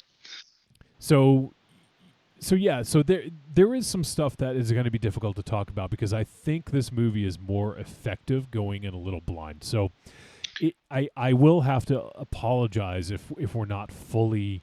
If you've seen the movie and you really want to hear us talk about it, like, I think we can talk about certain concepts. Oh, just say spoiler already and get on with it. Fucking Wolfie. God damn it.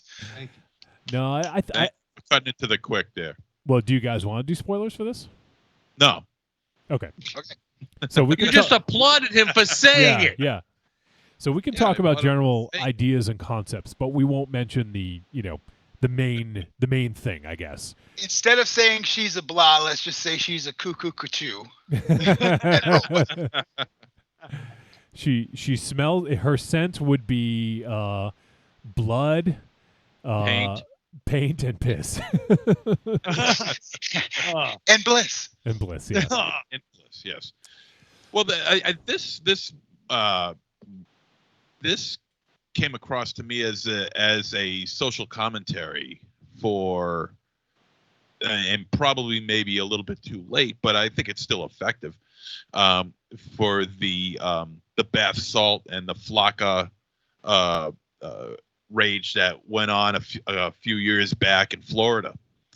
I don't think so. I mean, maybe. I mean, I think it's just drugs in general. Like. But there could be something. I thought there. you were going to say it was for writer's block, and I was like, yeah. Oftentimes, I call people over and kill them to get over my writer's block too. So I can relate.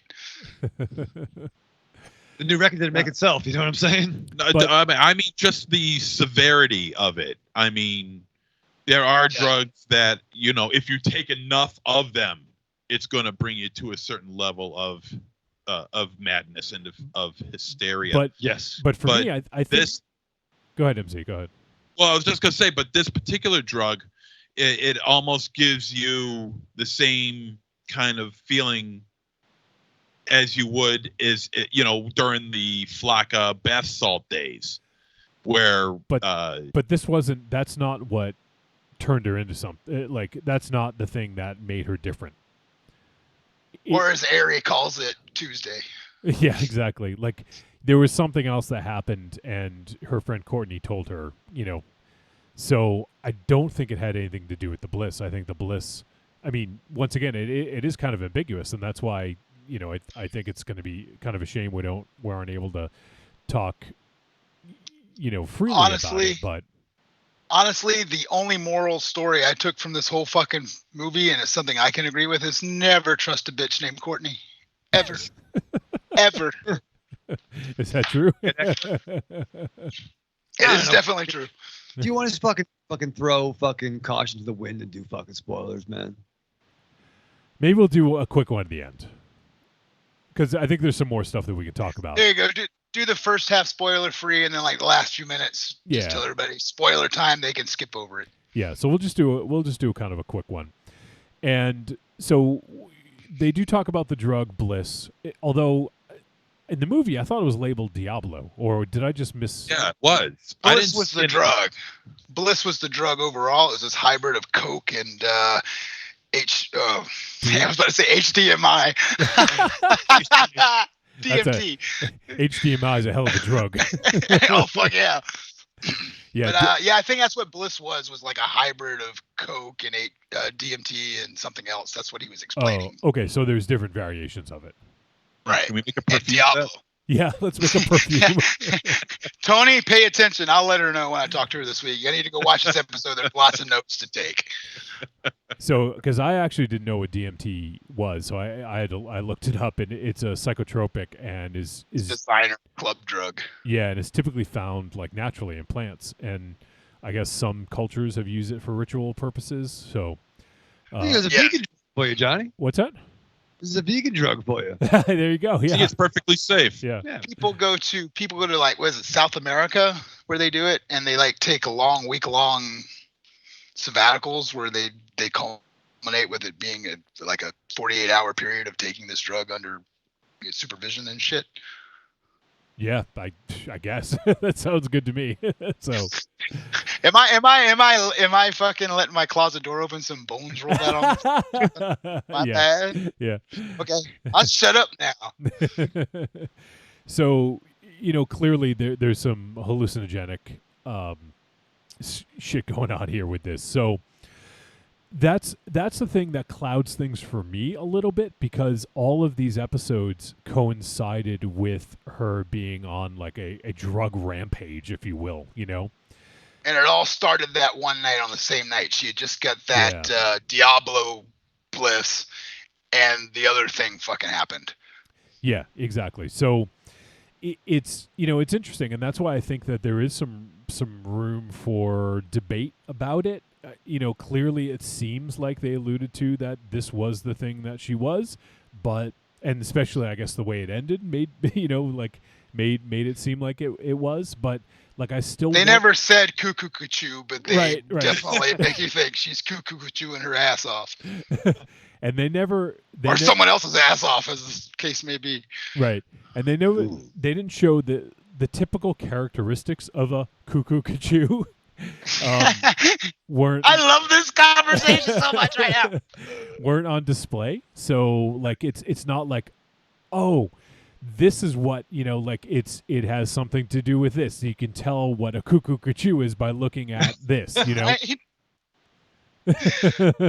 sorry, I'm loving this too much. I'm over here laughing my ass off. I'm sorry.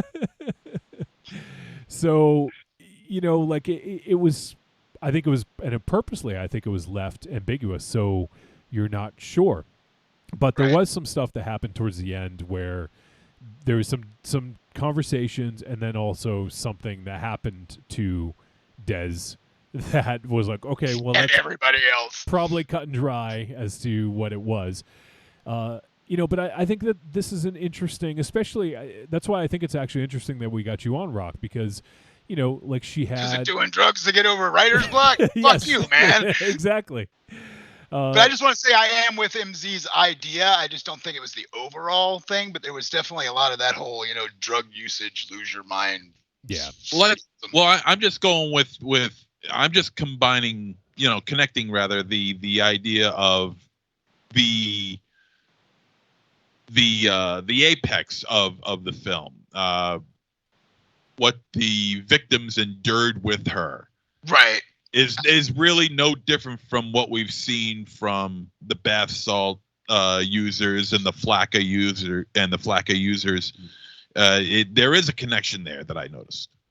I just happened to put those two together. I figured that was the. I think drug use in general was an overall theme of that, because even when you're with somebody who's on heroin or something like that, if they're trying to come off, shit's bad. Oh, so sure, but I mean, how many heroin users do what? Only Raven Shadow. Flakka users do. I mean, Raven Shadow knows. No, I never did heroin. I never did heroin. And I don't. I did. Despite my appearance, I've never done that. No, you are a heroine, Kara. It's true, yes. And I never did acid. Hallucinogenics never really appealed to me. I don't need that kind of fucking help in my mind. I don't need that kind of help. I don't. I like either being like hungry and want to eat and go to bed, or be fucking up for days. But I want to be fully cognizant. Is that the word? Cognizant? Cognizant. Is that a word? Aware. You were cuckooed. I want to be aware. So like, I don't like a lot of fucking hallucinatory fucking shit. That's not my bag, baby. Gotcha. I'm the opposite. I don't like being revved up, but I'll take a vision quest any day of the week. Oh, we should fucking share like the fucking peanut butter and a chocolate. I can put my peanut butter in your chocolate. Ooh, hey now. Yeah. Hey. The other way around. Wow. Stranger danger. Fucking. Do you guys have an Amber Alert warning on your station? Okay. We do now. Post Thank you. on many post office walls.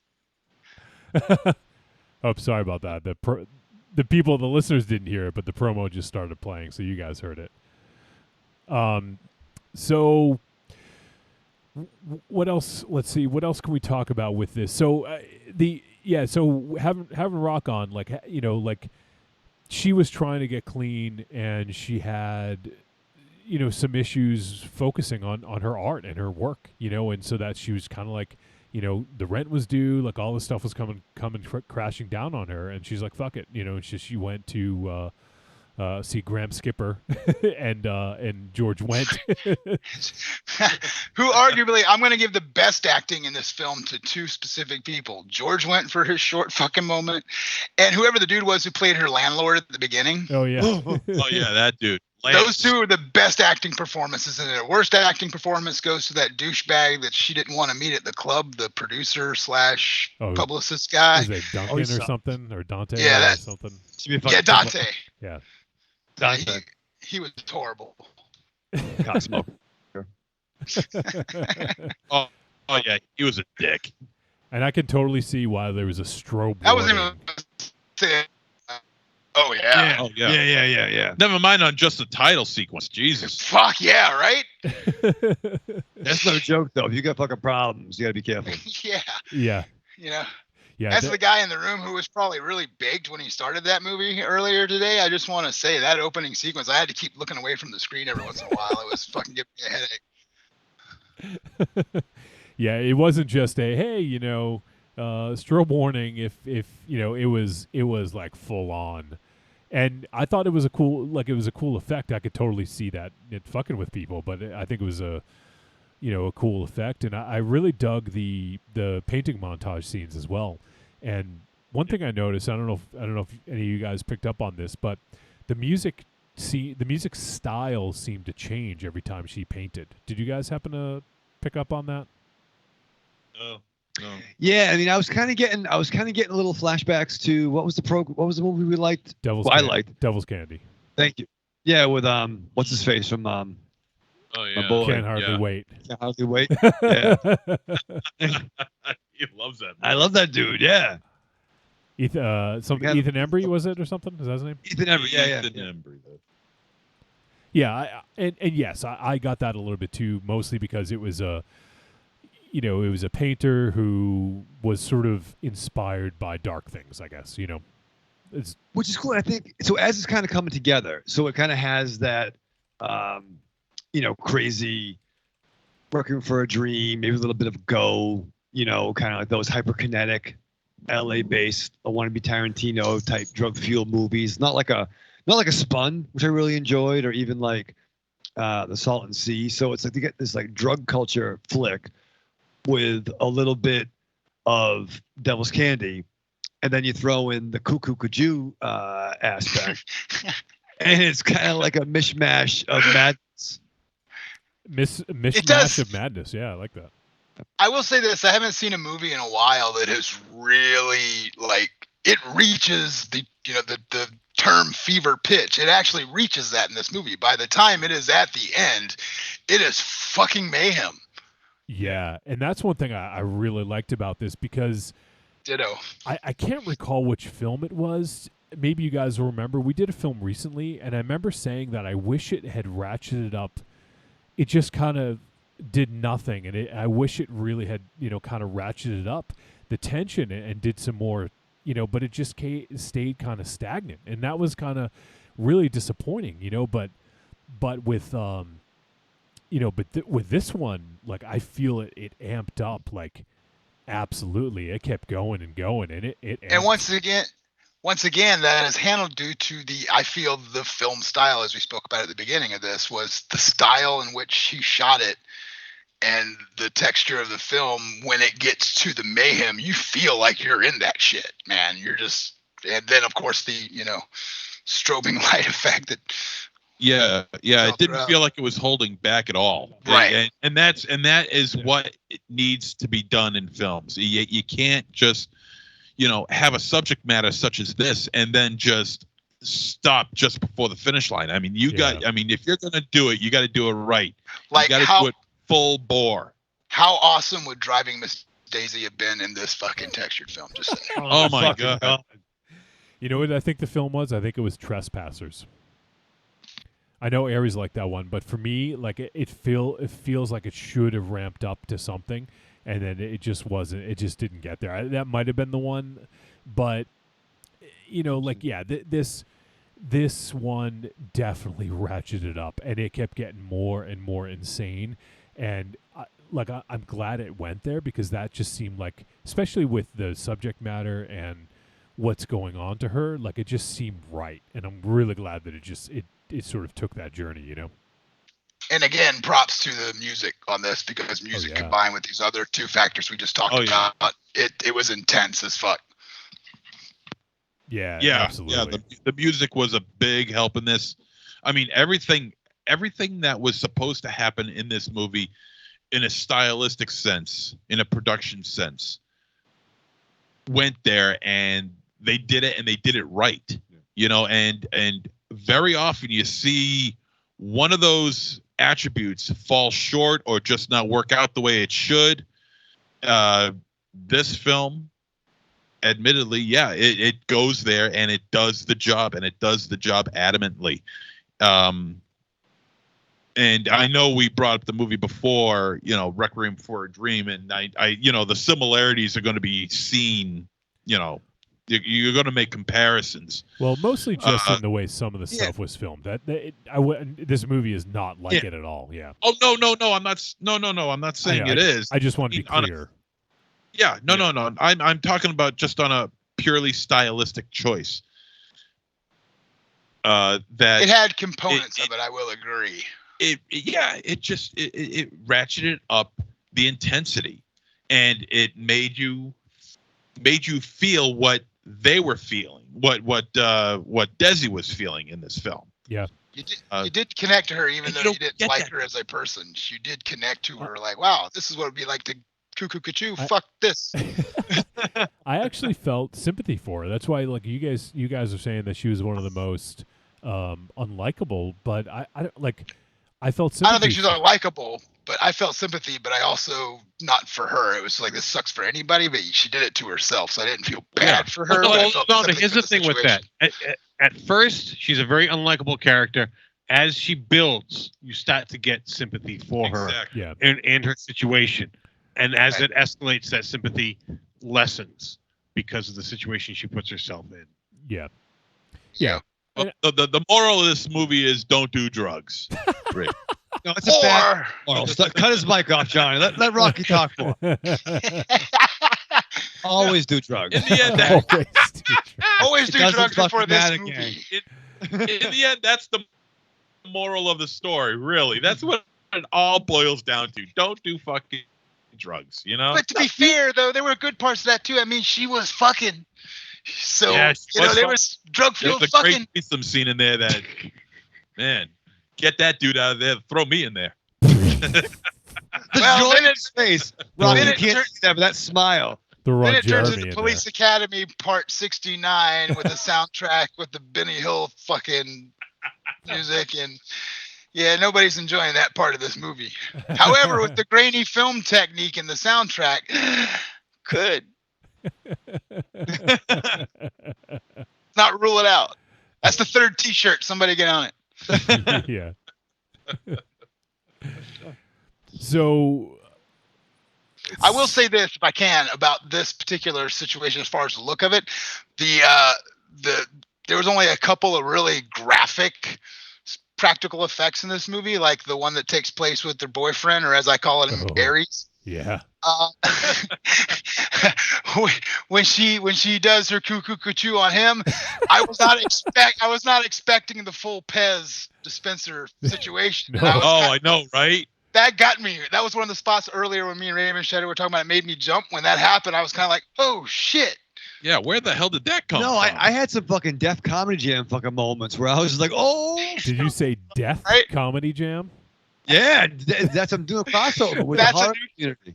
That's a new podcast, Jesse. Write that down.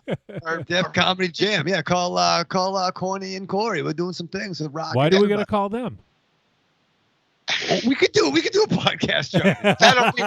That'll be our Walking Dead summary every week. We'll just do a 30-minute Walking Dead one, where's the Death Comedy Jam. Is it because they're black, Raven Shadow? It doesn't hurt. No, I mean it's fun. It's nice. We can all do it. We can all do it. Rocky's Canadian. Yeah, he is. He's not Canadian, actually. He's not Canadian. He's a citizen now. Well, I've been a citizen for a long time. I've been here for 20 years, man. In 10 more years, I will have lived here as long as I live down there. What do you think of Justin Trudeau? Was he dreamy?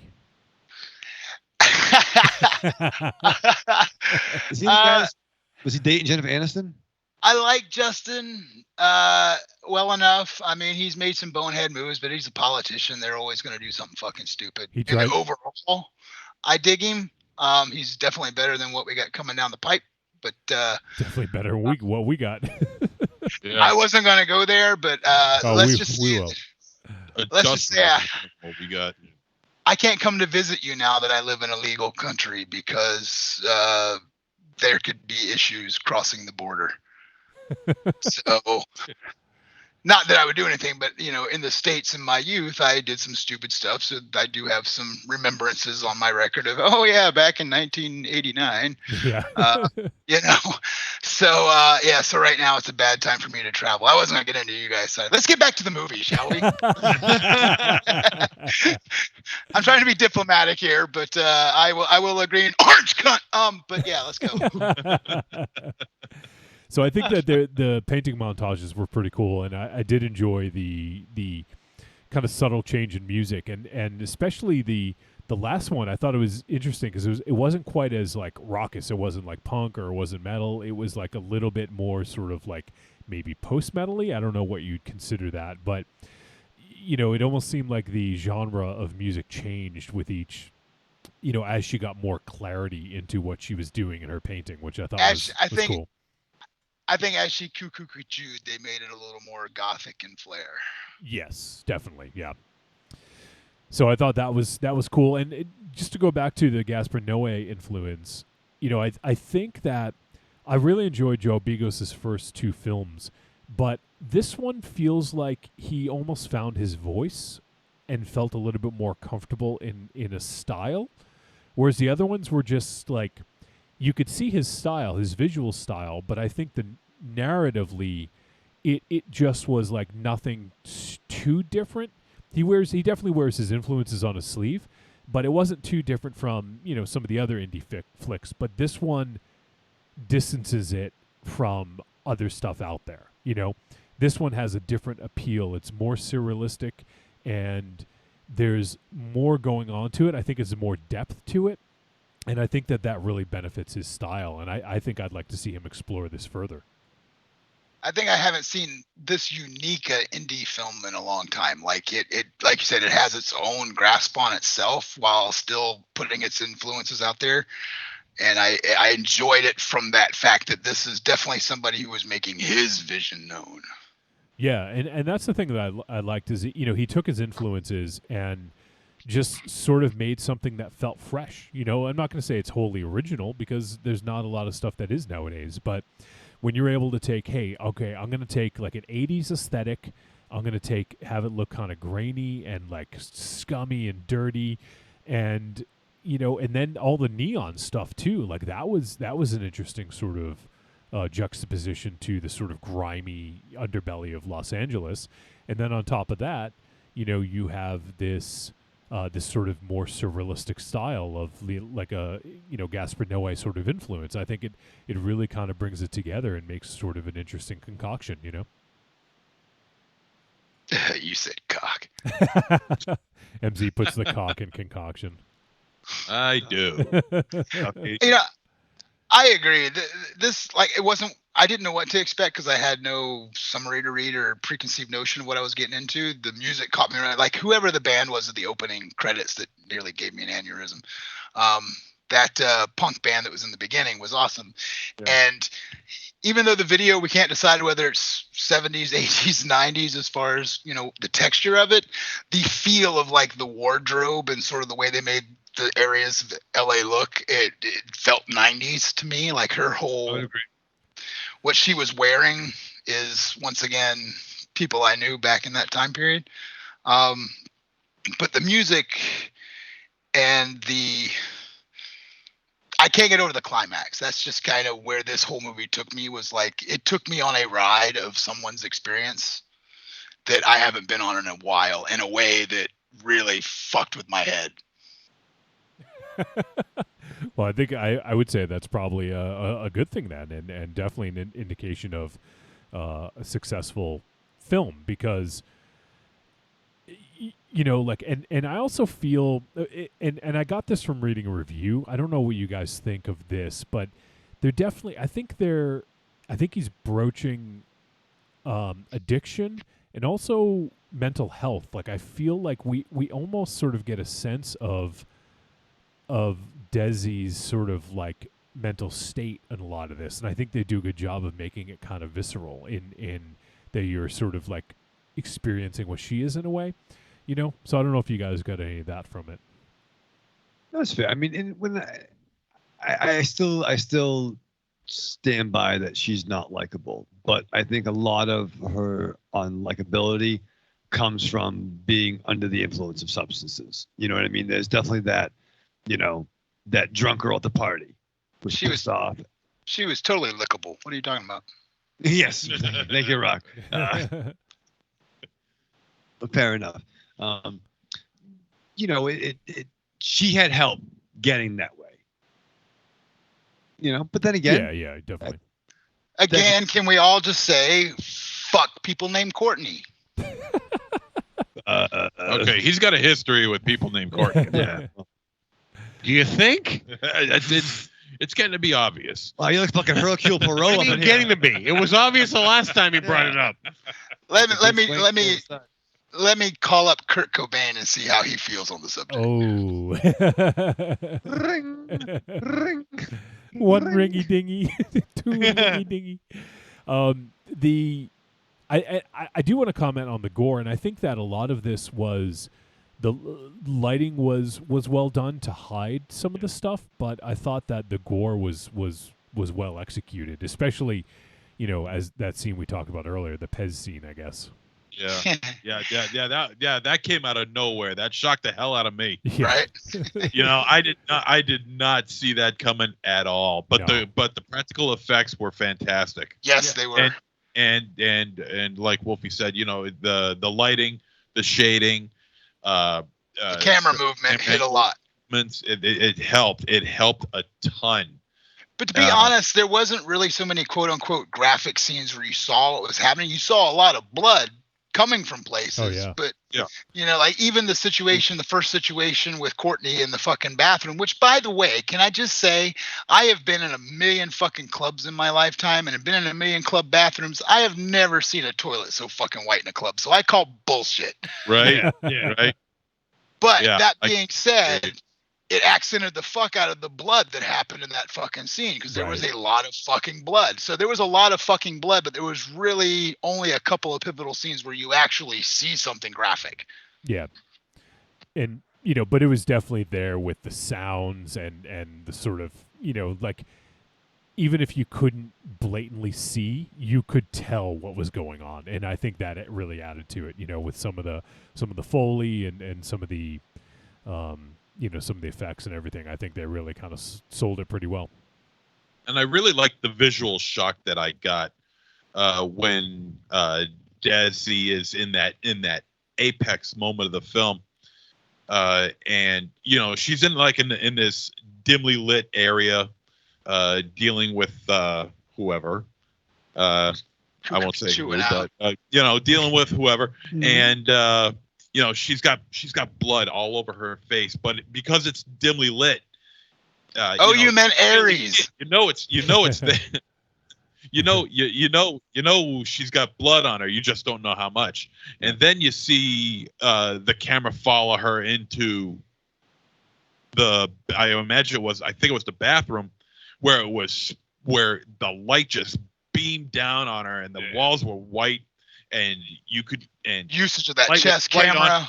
You see the blood just all over her face, all over her mouth and everything, and it's just a real shock to the senses to see that kind of transition from dark to light with the blood. And it's a real shock when I see that, and I always appreciate things like that, and that was a cool scene. Well, it drags the madness into the light.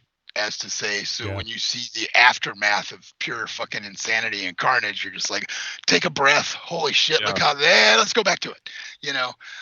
Here's a quick question I wanted to ask you guys since we're talking about the ramping up of the end, the evolution of the painting. Yeah. Did you guys ever get the feeling? I just want to ask this. At one point, when like the climbing stack of people gets to a certain height and the way the background's lighter in the middle, did any of you guys equate that to another famous photo or painting in a movie? You mean like Ghostbusters 2? Gozer, or not Gozer? Fuck yeah, that's exactly it. Vigo. Vigo. Yeah. The only thing that was missing was Vigo in the middle of that fucking portrait, dude. The Carpathian. Oh, Vigo, you're so sexy. The only thing is that I didn't see any Ghostbusters around it at the end. That was the only thing. Where the hell are you from? Upper West Side? There's no painting of Bill Murray and Harold Ramis around. But I was wondering, I'm glad I'm not Raven Shadow, thank you. I thought I was the only one, but I made that equation in my head when I first saw it at a certain point. I was like, Ghostbusters 2. Yep. I kind of need that. Now that you guys mention it, I kind of need that like hanging in my house somewhere. Ego? Yeah. They've had that available for years. Yeah. I'm sure. Yeah, I just never even thought to get it. So all right, Rocket Shock's coming up. I'm yeah. getting that. Hey, all right, find that for me. Yeah, put it in your newborn baby's room and hope for the best. Yeah. It's gonna be. Hey, I got him a gift. Here you go. And this, ladies and gentlemen, is why society has taken such a turn over the last 2 decades. This parenting philosophy right here. Yeah. I'm retired. All right, so I think we've done as much talking as we can. Do you guys want to do a very quick spoiler? Well, hang on one second. Please. Next segment. So, all right, so we will do a real quick spoiler because I really think that if people see this movie and want to hear us talk about it, like they're probably dying to be like, what did you think? Like, what do you think it was? So, we'll do it. We'll do a spoiler. You guys will hear the when you hear the music playing underneath us, we're spoiling it. So just be aware. This is a movie that probably is better if you don't know what's going on beforehand. So if you are interested in after hearing us talk about it, then just pause it or turn it off right now and go watch the movie and then come back. So Because if there's one thing you hate about San Dimas is all the goddamn cuckoos. All right, so I forgot that this the intro to the spoiler music is a little long, so let's I'm gonna play it anyways. You guys will hear it as we're talking. Amber Alert! Warning. Spoiler alert. Warning. Spoiler alert. Warning. Spoiler alert. Warning. Spoiler alert. Warning. Spoiler alert. All right, I think I got a little self-indulgent on that intro, but If we I could didn't probably live in a cut that legal in half. country, that could have scared the shit out of me. I saw MZ take his headphones off. All right, so, I mean, it's clear the Cuckoo Cachoo she is a fucking vampire. Frankenstein's! Oh, shit, I was wrong. Rich, Okay, I've been you know what? I've been Aries. No, I've been biting my tongue this whole fucking thing because, in my opinion, this movie, the Descent into Madness, was so well done that it just fools the audience into thinking that this is a movie about vampires, where vampires are not a factor in this movie.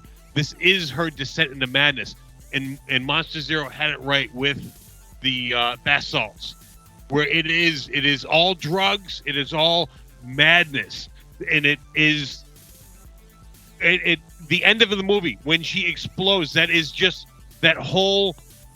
It is withdrawal and drug overdose all in one, where you just explode. I don't know if you've ever experienced drug withdrawal and also borderline overdose. I've never done that at the same time, but you do. Your head feels like it's going to explode, and it's just that. I just feel that is what is happening. It is she has just exploded into madness. Aries out of left field fucking selling that shit. Take notes. Oh my God. That's how you fucking do it. bite your tongue for an hour. Oh, God. God damn it. Aries is going to explode. You know what? No. I just came a little bit. Just a little bit. I have He's never gonna wanted explode. I have never wanted to. Yeah, I've never wanted to kiss a bearded man so much in my life. Fuck Aries. Fuck Aries. Aries god of listen to me, bitch. I only speak once, but when I do, it's like Zeus commanding the Kraken. Fuck. Damn. Can we make that a ringtone? I just want to wake up in the morning and feel motivated to do shit. Listen to Aries sell me on a movie. Fuck. God. So hard right now. Jesus. Well, I'm sold. I'm joining the cult of Aries now. Fucking, let's go have some Kool-Aid and chill the fuck out, brother. I'm with you. I'm making t-shirts. Just cult of Aries. Cult of Aries, yeah. Simple, that's it. Black. It's a, beard, what do you see? it'll I just think be. we need to end on that because how the fuck? Fuck. It'll just I be a want to go black watch the movie again. black font on black shirt. Cult of Aries. I like that. They're so cheap to make too. Yeah. That's the gift part. So I don't want this to balloon out too much, and there's probably not much. I actually Balloon out. You should see my pants now, son. I actually Fuck. kind of agree with Aries too that I don't think it was the physical manifestation of the monster. Like I was on the fence about that. It was the explosion at the end that really threw a monkey wrench into things for me. Because it seemed very sort of like cut and dry, like, oh, well, that's what happens. But that hadn't happened prior, you know? So yeah, and the other thing I was going to mention earlier, I tiptoed around, there's none of the trappings of being a vampire. There's no teeth. You don't see the teeth. You don't, like, nothing like that. Oh, go ahead, Raymond. Near Dark and Cassidy. Sure. I mean, I'm going by the traditional sort of mythology, and actually with the glasses, she reminded me a little bit of Cassidy. It almost seemed like they were channeling that a little bit. Yeah, the reflection. Well, it's funny too. I mean, like I was watching Sumerian, and when it was over, she had some questions too, and I'm like, well, obviously it was a vampire, because she fucking blew up. And then my thought was, it was very kind of a petite girl, and she was fucking. I mean, you just can't like bite people's fingers off. She was throwing Aries around that room like a motherfucker. It's insane. Like George went. I was pretty sure that was fucking Richard Mall, the other dude, but maybe it wasn't. No, that wasn't him. But he was kind of big. He was a good sized dude. And Parker Lewis can't lose. Yeah. Jerry. Yeah. Oh, is that what that was? Oh yeah. Right. Yeah. Yeah. Yes. He was that also dude. in with, And he's a big dude. Yeah, he was in he's Without a Paddle. Not tiny. And she was manhandling him like crazy. Yeah, she's a very petite girl. Yeah. But boy, could she wear some bloody jeans though. It's true. So I think that it is interesting, and I think it's almost sort of like I think it's used as a vehicle for to sort of like as just a metaphor for what's happening to her. So I thought it was interesting, and the monster is not as important as the madness. Yeah. Ooh. But see, now that Aries has clarified MZ's thing, it's like maybe that's where her mind was manifesting. She was fucked up on drugs and thought she had become a vampire. Yes, that's what I will agree with that. Yeah. So. And especially if I don't know, man. Aries especially has if- completely worked this whole thing a different pattern for me. I'm rethinking the fuck out of this film right now. Especially if her friend Courtney, had said something to her, that could have just been a hallucination, like, and if you buy into it and believe it, then that's what you think. Well, Or she didn't she actually could have been say. Right. She just said you don't know. Like she Yeah. You know like what alluded to it. Yeah. True. Yeah, which I But- thought was cool. That they never mentioned it. But again, and as Aries can obviously attest, and Raven Shadow Chiller, that you've always got that one friend that wants to fuck with you when you're high. Yeah. Again, this is why you don't trust a bitch named Courtney. She ain't got your back when you're tripping. Oh, I gotta meet this fucking Courtney. Yeah. You better slow it down. She sounds like a real. She sounds like a real party. It's a party. All right. Do you guys have anything else for the spoiler stuff, or is that pretty much? I think we're fucking done. Yeah. Aries put an exclamation point on it. So. Yeah. Yeah, no shit. All right. MVP of this podcast this week, Aries. Motherfucker ain't say shit for an hour and a half and then fucking destroys it all in 10 minutes. Something rattled his. He was saving it up. No shit. He's That's some tantric podcasting, motherfucker. That's he was an MVG, the most valuable god. No shit. MVG? Yeah. You know, props to him because he has done with the podcast about this film what the film did. We built it to an apex. That motherfucker took it home at a frenzied style and fucking made us all flip the fuck out. So I'm just going to say continuity in podcasting. Fuck, dude. I'm impressed. You motherfuckers win. Fuck, I'm done. All right, so let's go to the final verdict on this one. Trick or treat, baby.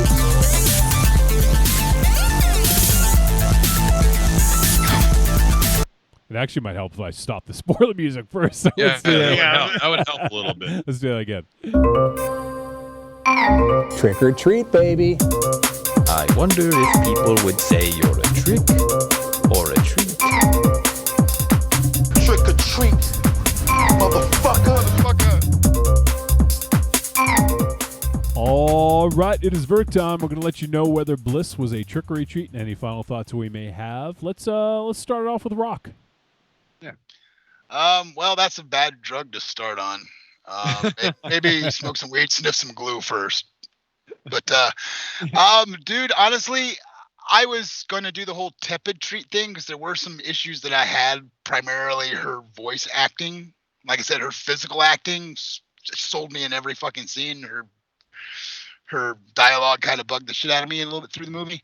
But now that Aries has fucking put a whole new fucking angle on this thing for me, and MZ too, I'm not going to leave him out because this was where he was going with it, but fucking Aries sold that shit. I am way more intrigued with this movie, and I'm actually going to go watch it a second time when I get off this show now. So I'm going to say treat. All right, there you go. Raven Shadow.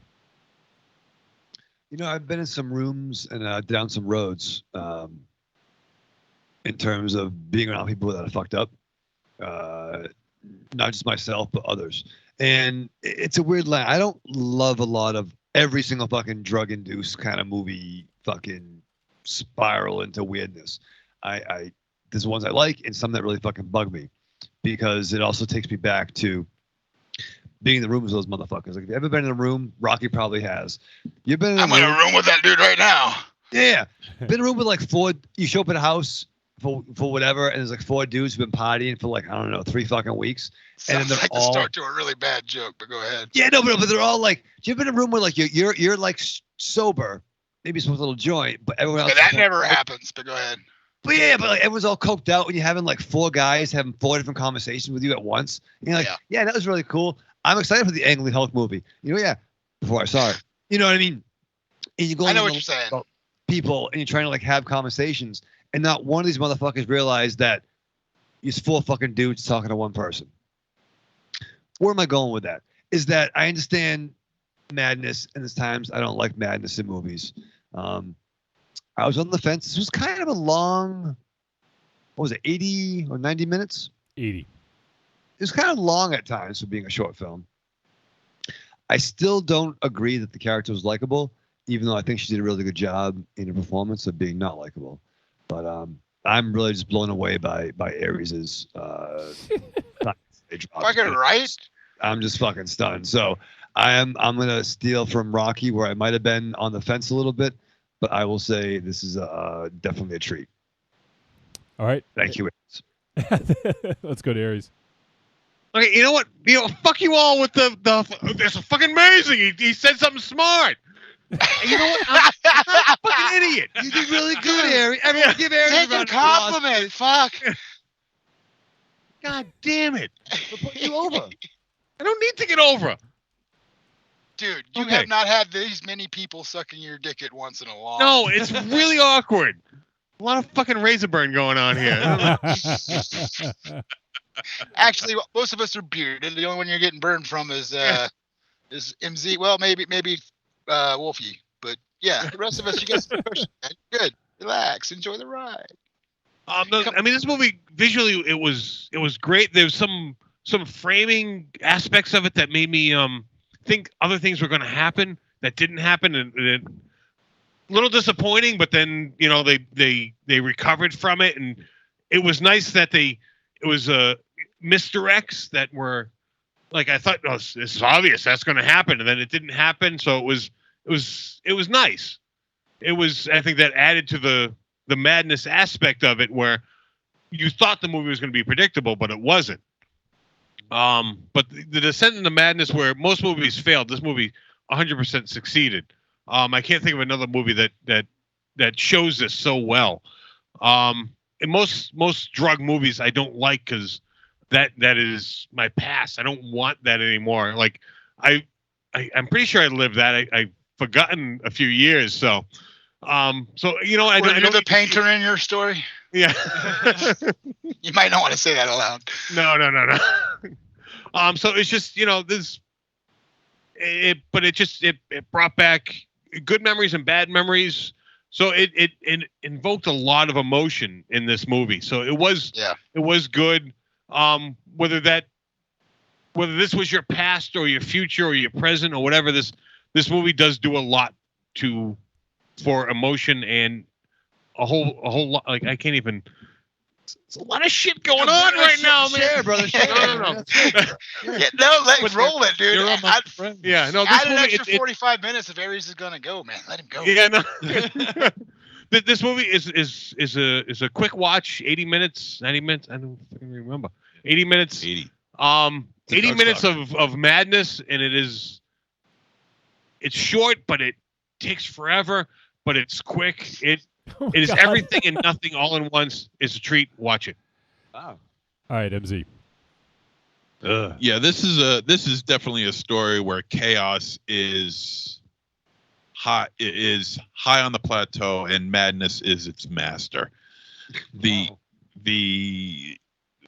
is just a story of a girl who just descends into absolute chaos and never returns. It is a quick watch, and I will agree with you, Raven Shadow, that at times it doesn't feel like this is an 80-minute movie. There's a lot that's stuffed into this 80-minute time frame. A lot more than normal films, really. I mean, of this type. And I will agree with the Rockman that the physical attribute, the physical acting of this actress, whatever her name is, Dora Madison, is spot on. It's wonderful. I thought she was great. Her dialogue, yes, I also agree with Rock that this is not exactly the greatest thing. But then again, I suppose that if you're high up on just the wildest shit known to man, your vernacular is not going to be exactly the greatest thing in the world. That being said, I think she put in a great performance. I think everybody put in a great performance. Except for fucking whatever the fucking guy was that she was. Oh, Dante? Dante, fuck Dante. Okay, that was a shit performance. That was a shit Dante accent. can go fuck Courtney. Yeah, Dante. You want to punish him? Yeah. That guy who played, and the guy who played Abe from Parker Lewis, Can Lewis, he's 6'7". Okay, yeah. Dora Madison is 5'6".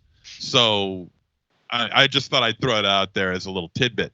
But yeah, this stylistically and performance-wise, I thought this was perfect given the subject matter involved. It's very difficult to make a movie like this nowadays, and Begos pulled it off. He pulled it off in spades. I will say this was it's a rough and tumble ride. This is a treat, no doubt. Yeah, and for me, definitely a treat as well. I think I really like that Joe Begos kind of found his own voice. Like I said, I enjoyed his last two films, and Mind's Eye definitely showed a little bit more, but I feel like he now has a great jumping off point, and I think adding a little bit of the surrealistic style into it and also kind of having a movie a little bit with a message, I think works. And obviously you don't want to do that for every single movie you make, but I think this one was just the perfect concoction. I think everything really worked well, and cock. Once again, yeah. And I will say that one of the things that was interesting. This isn't so much a spoiler if people have tuned back in after avoiding the spoilers, but I think that this is a movie just about being consumed by your vices and addiction, or whatever. That's sort of what it is, and it's the way that Joe Begos shows this descent. I know you guys have said it already, so I'm just kind of like piling on, but I think that it was really effective, and the way that it looked, it just add this sort of unique feel to it as well. So I think it's a really cool movie. I hope that this definitely finds its audience, because it's got, like, for a horror movie, it's got great gore, it's got some great effects, it's got some good performances, it's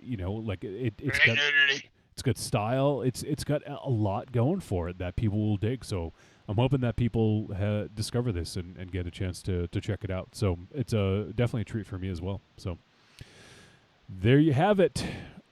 Treats all around for Bliss. So if you guys are curious and want to check it out after hearing us talk about it, go check it out. It's available on VOD, and we'll also I'll post it up on the trickortreatradio.com site. So if you guys go there, we get a quick link to Amazon to get it from there. So, all right, well, that is going to do it for that. Now, next week, let me take a look at what we're doing next week. And let's see. Actually, I don't know. I'll have to double check. I don't know if this movie is coming out in time, so we may have to do something else.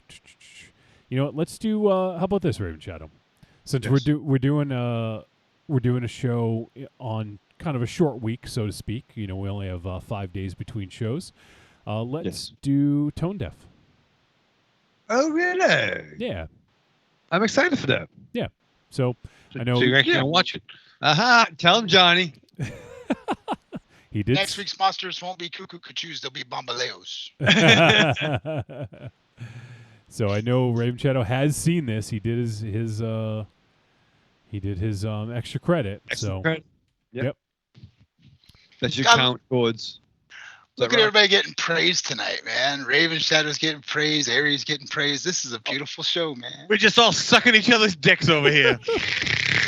Oh, I hate when you do that. Wow. What?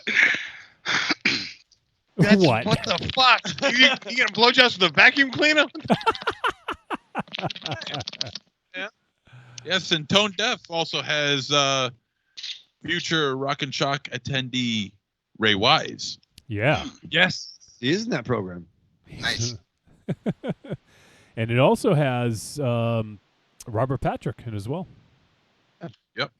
So we'll be checking out Tone Deaf. That is available on VOD. It came out, I think it was a couple months ago now. So it's been out there for a bit, but it's one that's been, it kind of got shifted around when we missed a review when we did Under the Silver Lake. So that was one that's been sort of on the back burner, but yeah, we'll do it. We'll do Tone Deaf. So check it out if you want to. I'm excited. Yeah, if you want to leave your thoughts on it, send a voice message or email to podcast@trickortreatradio.com.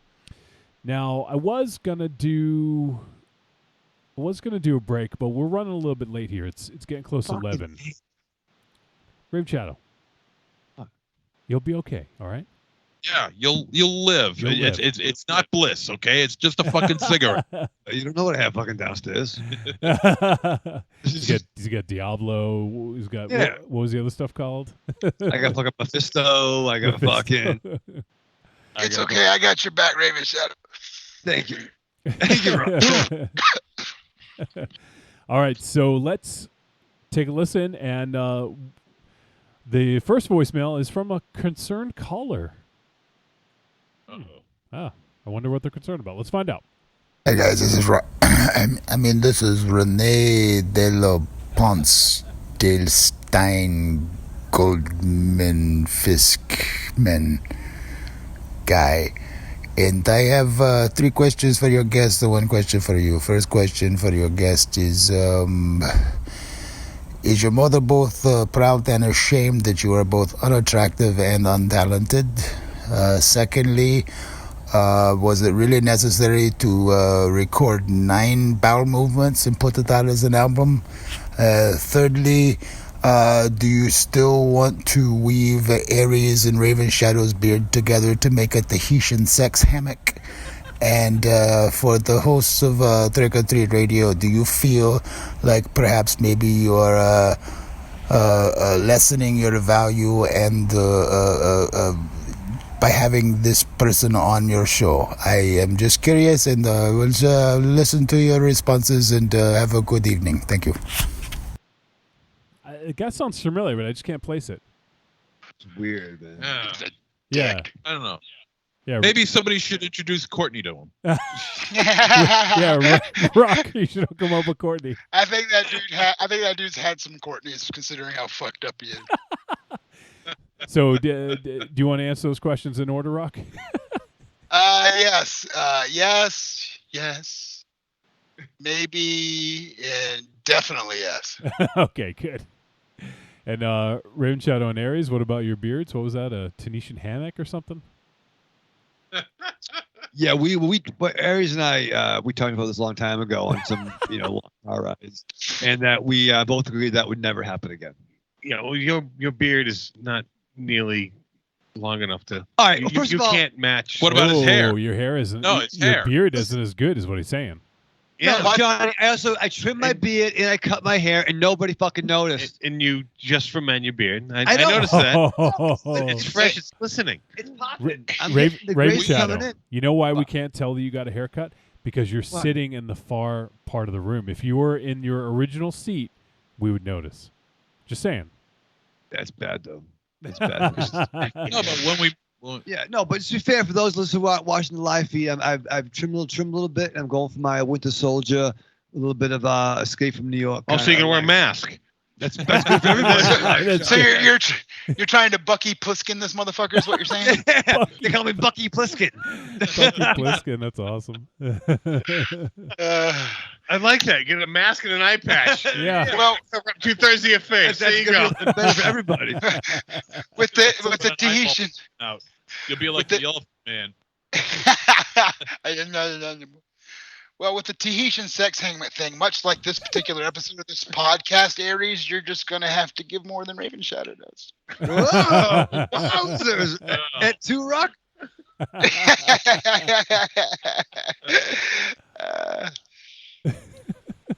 I'm sorry, I derailed the whole fucking thing. My bad.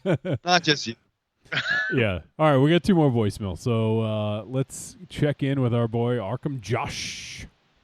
Hey, Trick or Treat Radio guys, it's Arkham Josh here. Just calling to say hi, see how you guys are doing. I've gotten to watch a couple of the movies to start catching up. So I'll say this week's movie, Bliss. I was really looking forward to it. I think it's a real interesting movie. Kind of takes a handful of ideas from different films that we've seen over the years and kind of mashes them together to create something unique and with its own vision. I think it's really interesting. I think it looks fantastic. The acting's good. I liked it a lot. Really happy to see that it was shot on film, very obvious, but it just stands out so much. This is actually screening some places on film, so I don't know, keep an eye out. It might pop up somewhere near you, and you can check it out. So yeah, I'm gonna say that Bliss is definitely a treat and a recommend. I really enjoyed it, and I'm really looking forward to also VFW now. The other Joe Bigos film, Joe and Josh there. And I also got a chance to catch up on The Dead Don't Die. Had a ton of fun with this. Obviously, been a Jarmusch fan for years. fan of a lot of the people in this, so I kind of had a feeling exactly what I was getting into going into it. And it was a blast. It was pretty much exactly what I expected. Kind of wondering if he's planning on making another one, because there are a handful of things that are just kind of left wide open or unexplained. So that would be interesting to see where he goes with it. But at the same time, I'm kind of not expecting one. But yeah, I would say Dead Don't Die also would be a treat and a recommend.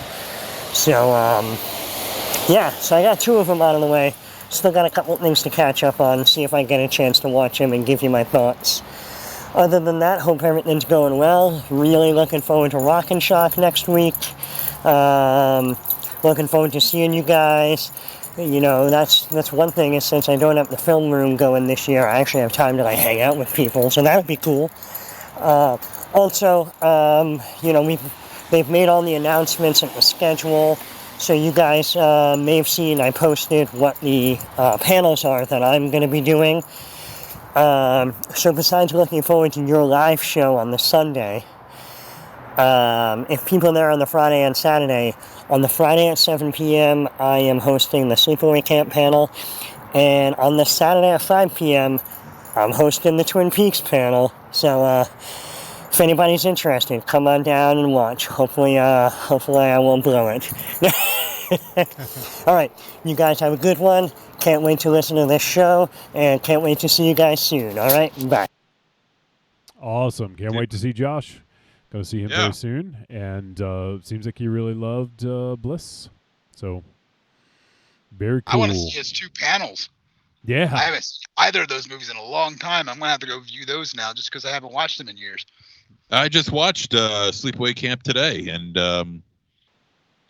I'm going to have to get in on that panel. I'm going to have to watch that panel. I have to. I love Sleepaway Camp. I've met Felissa Rose numerous times. Never met Catherine Cammie. That's going to be fun. I can't wait. Nice. Yeah, so awesome. Can't wait to see Josh. Looking forward to that. One more voice. Oh, yeah. See you. Yeah. One more voicemail. Nice to meet you. And this is from Evil Corny. Hey, guys. This is Evil Corny. I hate I couldn't watch the live show and everything since I found out that Rocky's on it this week, but I'm in the theater watching The Joker.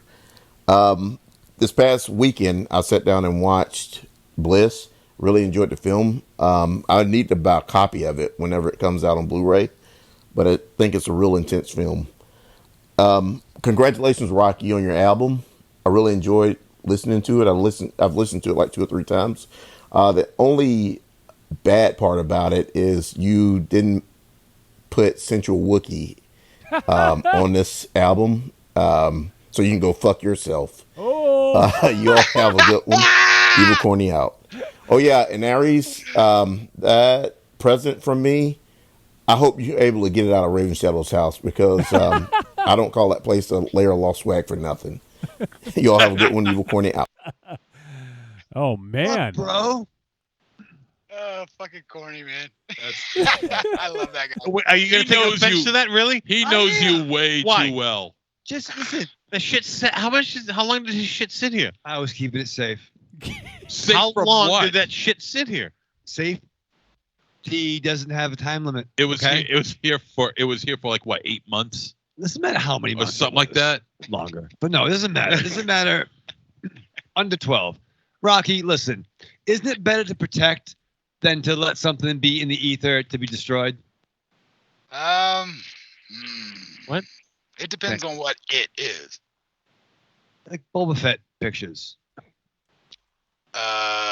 Naked or not? I mean, yeah, I'm with you. Thank you. To Rocky. I'm with you. I got your back. Just thank you, baby. Yeah. I got your front. Who was this But again? you keep missing him. That's okay. Right. That's old school. That's okay. I can hit a moving target from Ontario. We're good. All right, so that is it for voicemail. So Evil Corny. Oh no, go fuck yourself, Corny. Yeah, yeah, he got it in, even though he wasn't in the chat room. He was able to get it in. So yeah, he did. Let's see. Creepy Girl's in the chat room. She says, I wish you guys would change the camera angle at the Raven Chateau. I don't like looking at the back of MZ's head, and I can't see Ares. I'm glad I can see Raven, but I want to see the other two. Well, next week we may have a different camera angle. We're going to mount the webcam. And we'll see what we can do. I like where this is going. Yeah. Don't break it if you're going to mount it. And Creepy Girl asks if we've been watching American Horror Story 1984. I have not. Any of you guys? I watched the first episode. No, I'm gonna check it out. I keep hearing how great it is, and I'm gonna check it out. It's a slasher, right? I'm gonna break down and check it out. Is this season If a it takes- slasher? Yeah, you know what? I mean, it's all 80s shit. You know, I can't resist that. I gotta see it. Yeah, I mean, I love season 1.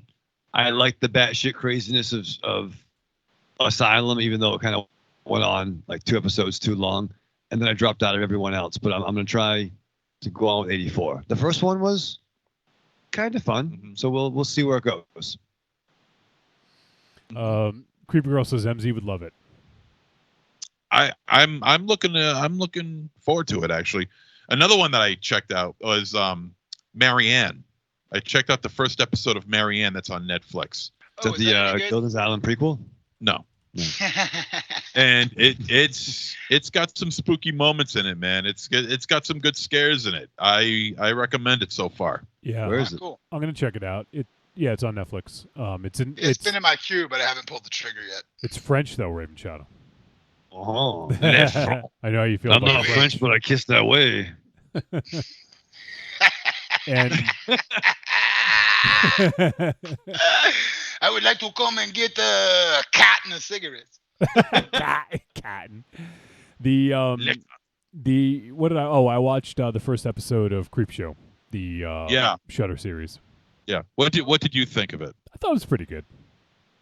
It wasn't stylistically they got it pretty good. Yeah, the first story was okay. I actually like the head. What is it? Home is where the head is, or no, House of the Head. That was it, right? Yeah. I think House of the Head was really good. I think I like that one a little bit better. Yeah. The Sounds first like the place story. where Courtney works. The first story, I didn't like too much at all. It has Adrienne Barbeau in it. It has Tobin Bell in it, but the story was just discombobulated. It just didn't make any sense. And and as much as I love Barbeau, she was hamming it up big time. It was just not one of her better performances. And hearing Tobin Bell, you know, when you hear his voice, you automatically go to Jigsaw. And when you see him playing a cop, man, it just doesn't jive. You know, it just feels so off and wrong. That first story wasn't any good, but that second one, Home Where the Head Is, whatever it is. I think it was House of the Head. House of the Head. Excellent. Very good. It was creepy, and I think that I actually like the way they do the framing. I liked the creature that they have, even though and the comic book stuff. So it is reminiscent of the old comics and also the movie. So I thought that was a nice nod. Well, I kind of wish they had a little bit more of the creeper doing some narrating. Not so much in the Creepshow 2 style, but in the Creepshow style, because you really don't get to see that, unfortunately. I mean, it's there, but you don't get to really see it. Yeah. No, it was kind of like an afterthought, really. That's what it came across as. Yeah. Oh, wait a second. There's an important message in the chat room from Evil Corny. Uh-oh. Go fuck yourself, Rocky. The funny thing is we just lost Rocky on the Skype call for some reason. So. Oh shit. I'll try to get him back so we can say goodbye, but we are going to wrap up. So, all right. Anything else you guys want to mention before we start to wrap up here? No. We're looking forward to Rocket Chuck. Yeah, man. I do want to. I want to see, I don't know, a panel or something. You want to see a panel or something? Yeah, no, I want to see something like someone talk about shit. Someone talk Wow. Yeah. All right. But no, whatever they have, I want to see one of the extra, like the. You want to see an oven of witches? An oven. There was an oven of fucking witches. He's alive. He is alive. Why don't you go ahead and read that comment again from Corny? Oh, yes, from Evil Corny. Go fuck yourself, Rocky. Well, so glad I came back for that. Yeah. He's hitting you on all Like, hitting you on all angles here, getting you on the voicemail in the chat room. That's So, okay. He's gonna have a long day at work tomorrow when I send him about 56 photos of how he can go fuck himself. It's all good. Corny. Fuck you, buddy. all right, so that is gonna do it. We're gonna wrap up. So, Rocky, man, thank you so much. It was fucking awesome having you on, buddy. Thank you guys for having me, man. And honestly, thank you guys for turning me on to this film because at the end of the day, it was a reason I got to sit down and actually watch a movie, which I haven't in a while. But not only that, but it was a good, fun romp. Like I said, it's been a long time since I've been that stressed out watching a movie. When she went insane, I was partly joining her. So, yeah, but no, thanks for having me on. And once again, thanks for the kind words to everybody who had something to say about this silly little fucking pop rock record I put out. And anytime, I guess we got some Star Wars coming up again soon, so I might see you again. Yeah, absolutely. So we do have a Star Wars special, although there actually has been Rocky and I and some other folks have been talking about doing a Star Wars podcast, which I don't know why the fuck I would sign up for that, but it's because Disney Plus is fucking us from all angles right now. Is what's happening. That's what's happening. So there could be something, could be an announcement soon about some other stuff. So if you guys liked hearing Rocky on the show, maybe you'll hear a little bit more of him on another show. So that is. And if you didn't, fuck you guys. Exactly. And whether you liked Rocky or not, go check out fucking No Man. Check out his music. Go to Bandcamp. Go to his website. And also, if you don't want to, if you want to sample it first, you don't want to buy it right off the bat, you can stream it on Spotify and Apple Music. But go check out Rocky. He's a great fucking dude, great musician, and yeah, we'll definitely. What? Just fucking buy it. Yeah, well, yeah, no, I agree.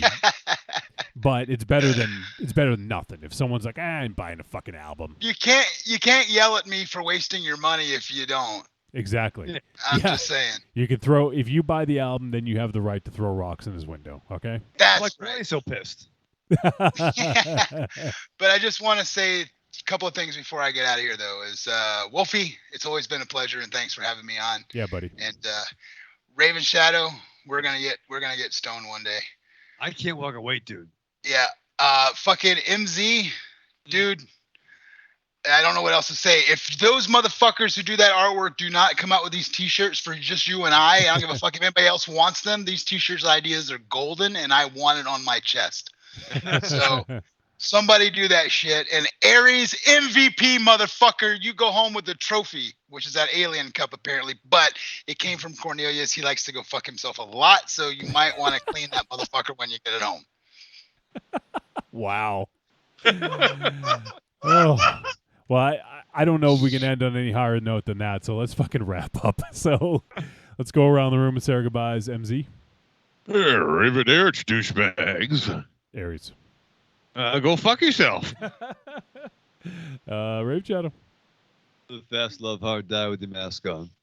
All right, well, that is going to do it. Huge thanks to Rocky. It was awesome having you on, buddy, and glad we got some time to hang and talk about Inhuman Satellites, the new album from No Man, talk about a flick, and have some fun. So it was a great time, and appreciate everyone. Cuckoo motherfuckers! And thanks to everyone who joined in the chat room, hung out live on Facebook, and everyone who sent in a voice message. We really appreciate it, and everyone who's going to check out the podcast, we appreciate you as well, just as much. So thank you, and remember, next week we'll be on Tuesday at 8 p.m., Tuesday, October 8th at 8 p.m. So if you want to tune in live, join us then. The show will be dropping on the regular Friday on the podcast, so no difference there if you don't listen live. But and we're looking forward to seeing everyone at Rock and Shock, and also we didn't get a chance to talk about the Patreon commentary. But submit for next episode. Submit your thoughts on which film you'd like to hear us do a commentary over, and that'll be our next Patreon content. So could be anything. Doesn't have to be a horror film. It doesn't have to be. It could be whatever. Anything you want. Anything you'd like to hear us fucking shoot the shit over. It could be a movie we've done before. Could be a movie we've never done, or a movie we would never do. So feel free to submit those. You could send them to voicemail or email podcast@trickortreatradio.com, or just post on any of the social media and let us know, just so we're aware. So that is going to do it for episode 375. Once again, thanks to Rocky, and I'll be seeing you guys soon. You guys out there in Lara Las Swag, see you in a week. That's it. Unless you're Courtney. Thanks to Courtney. We'll see you guys.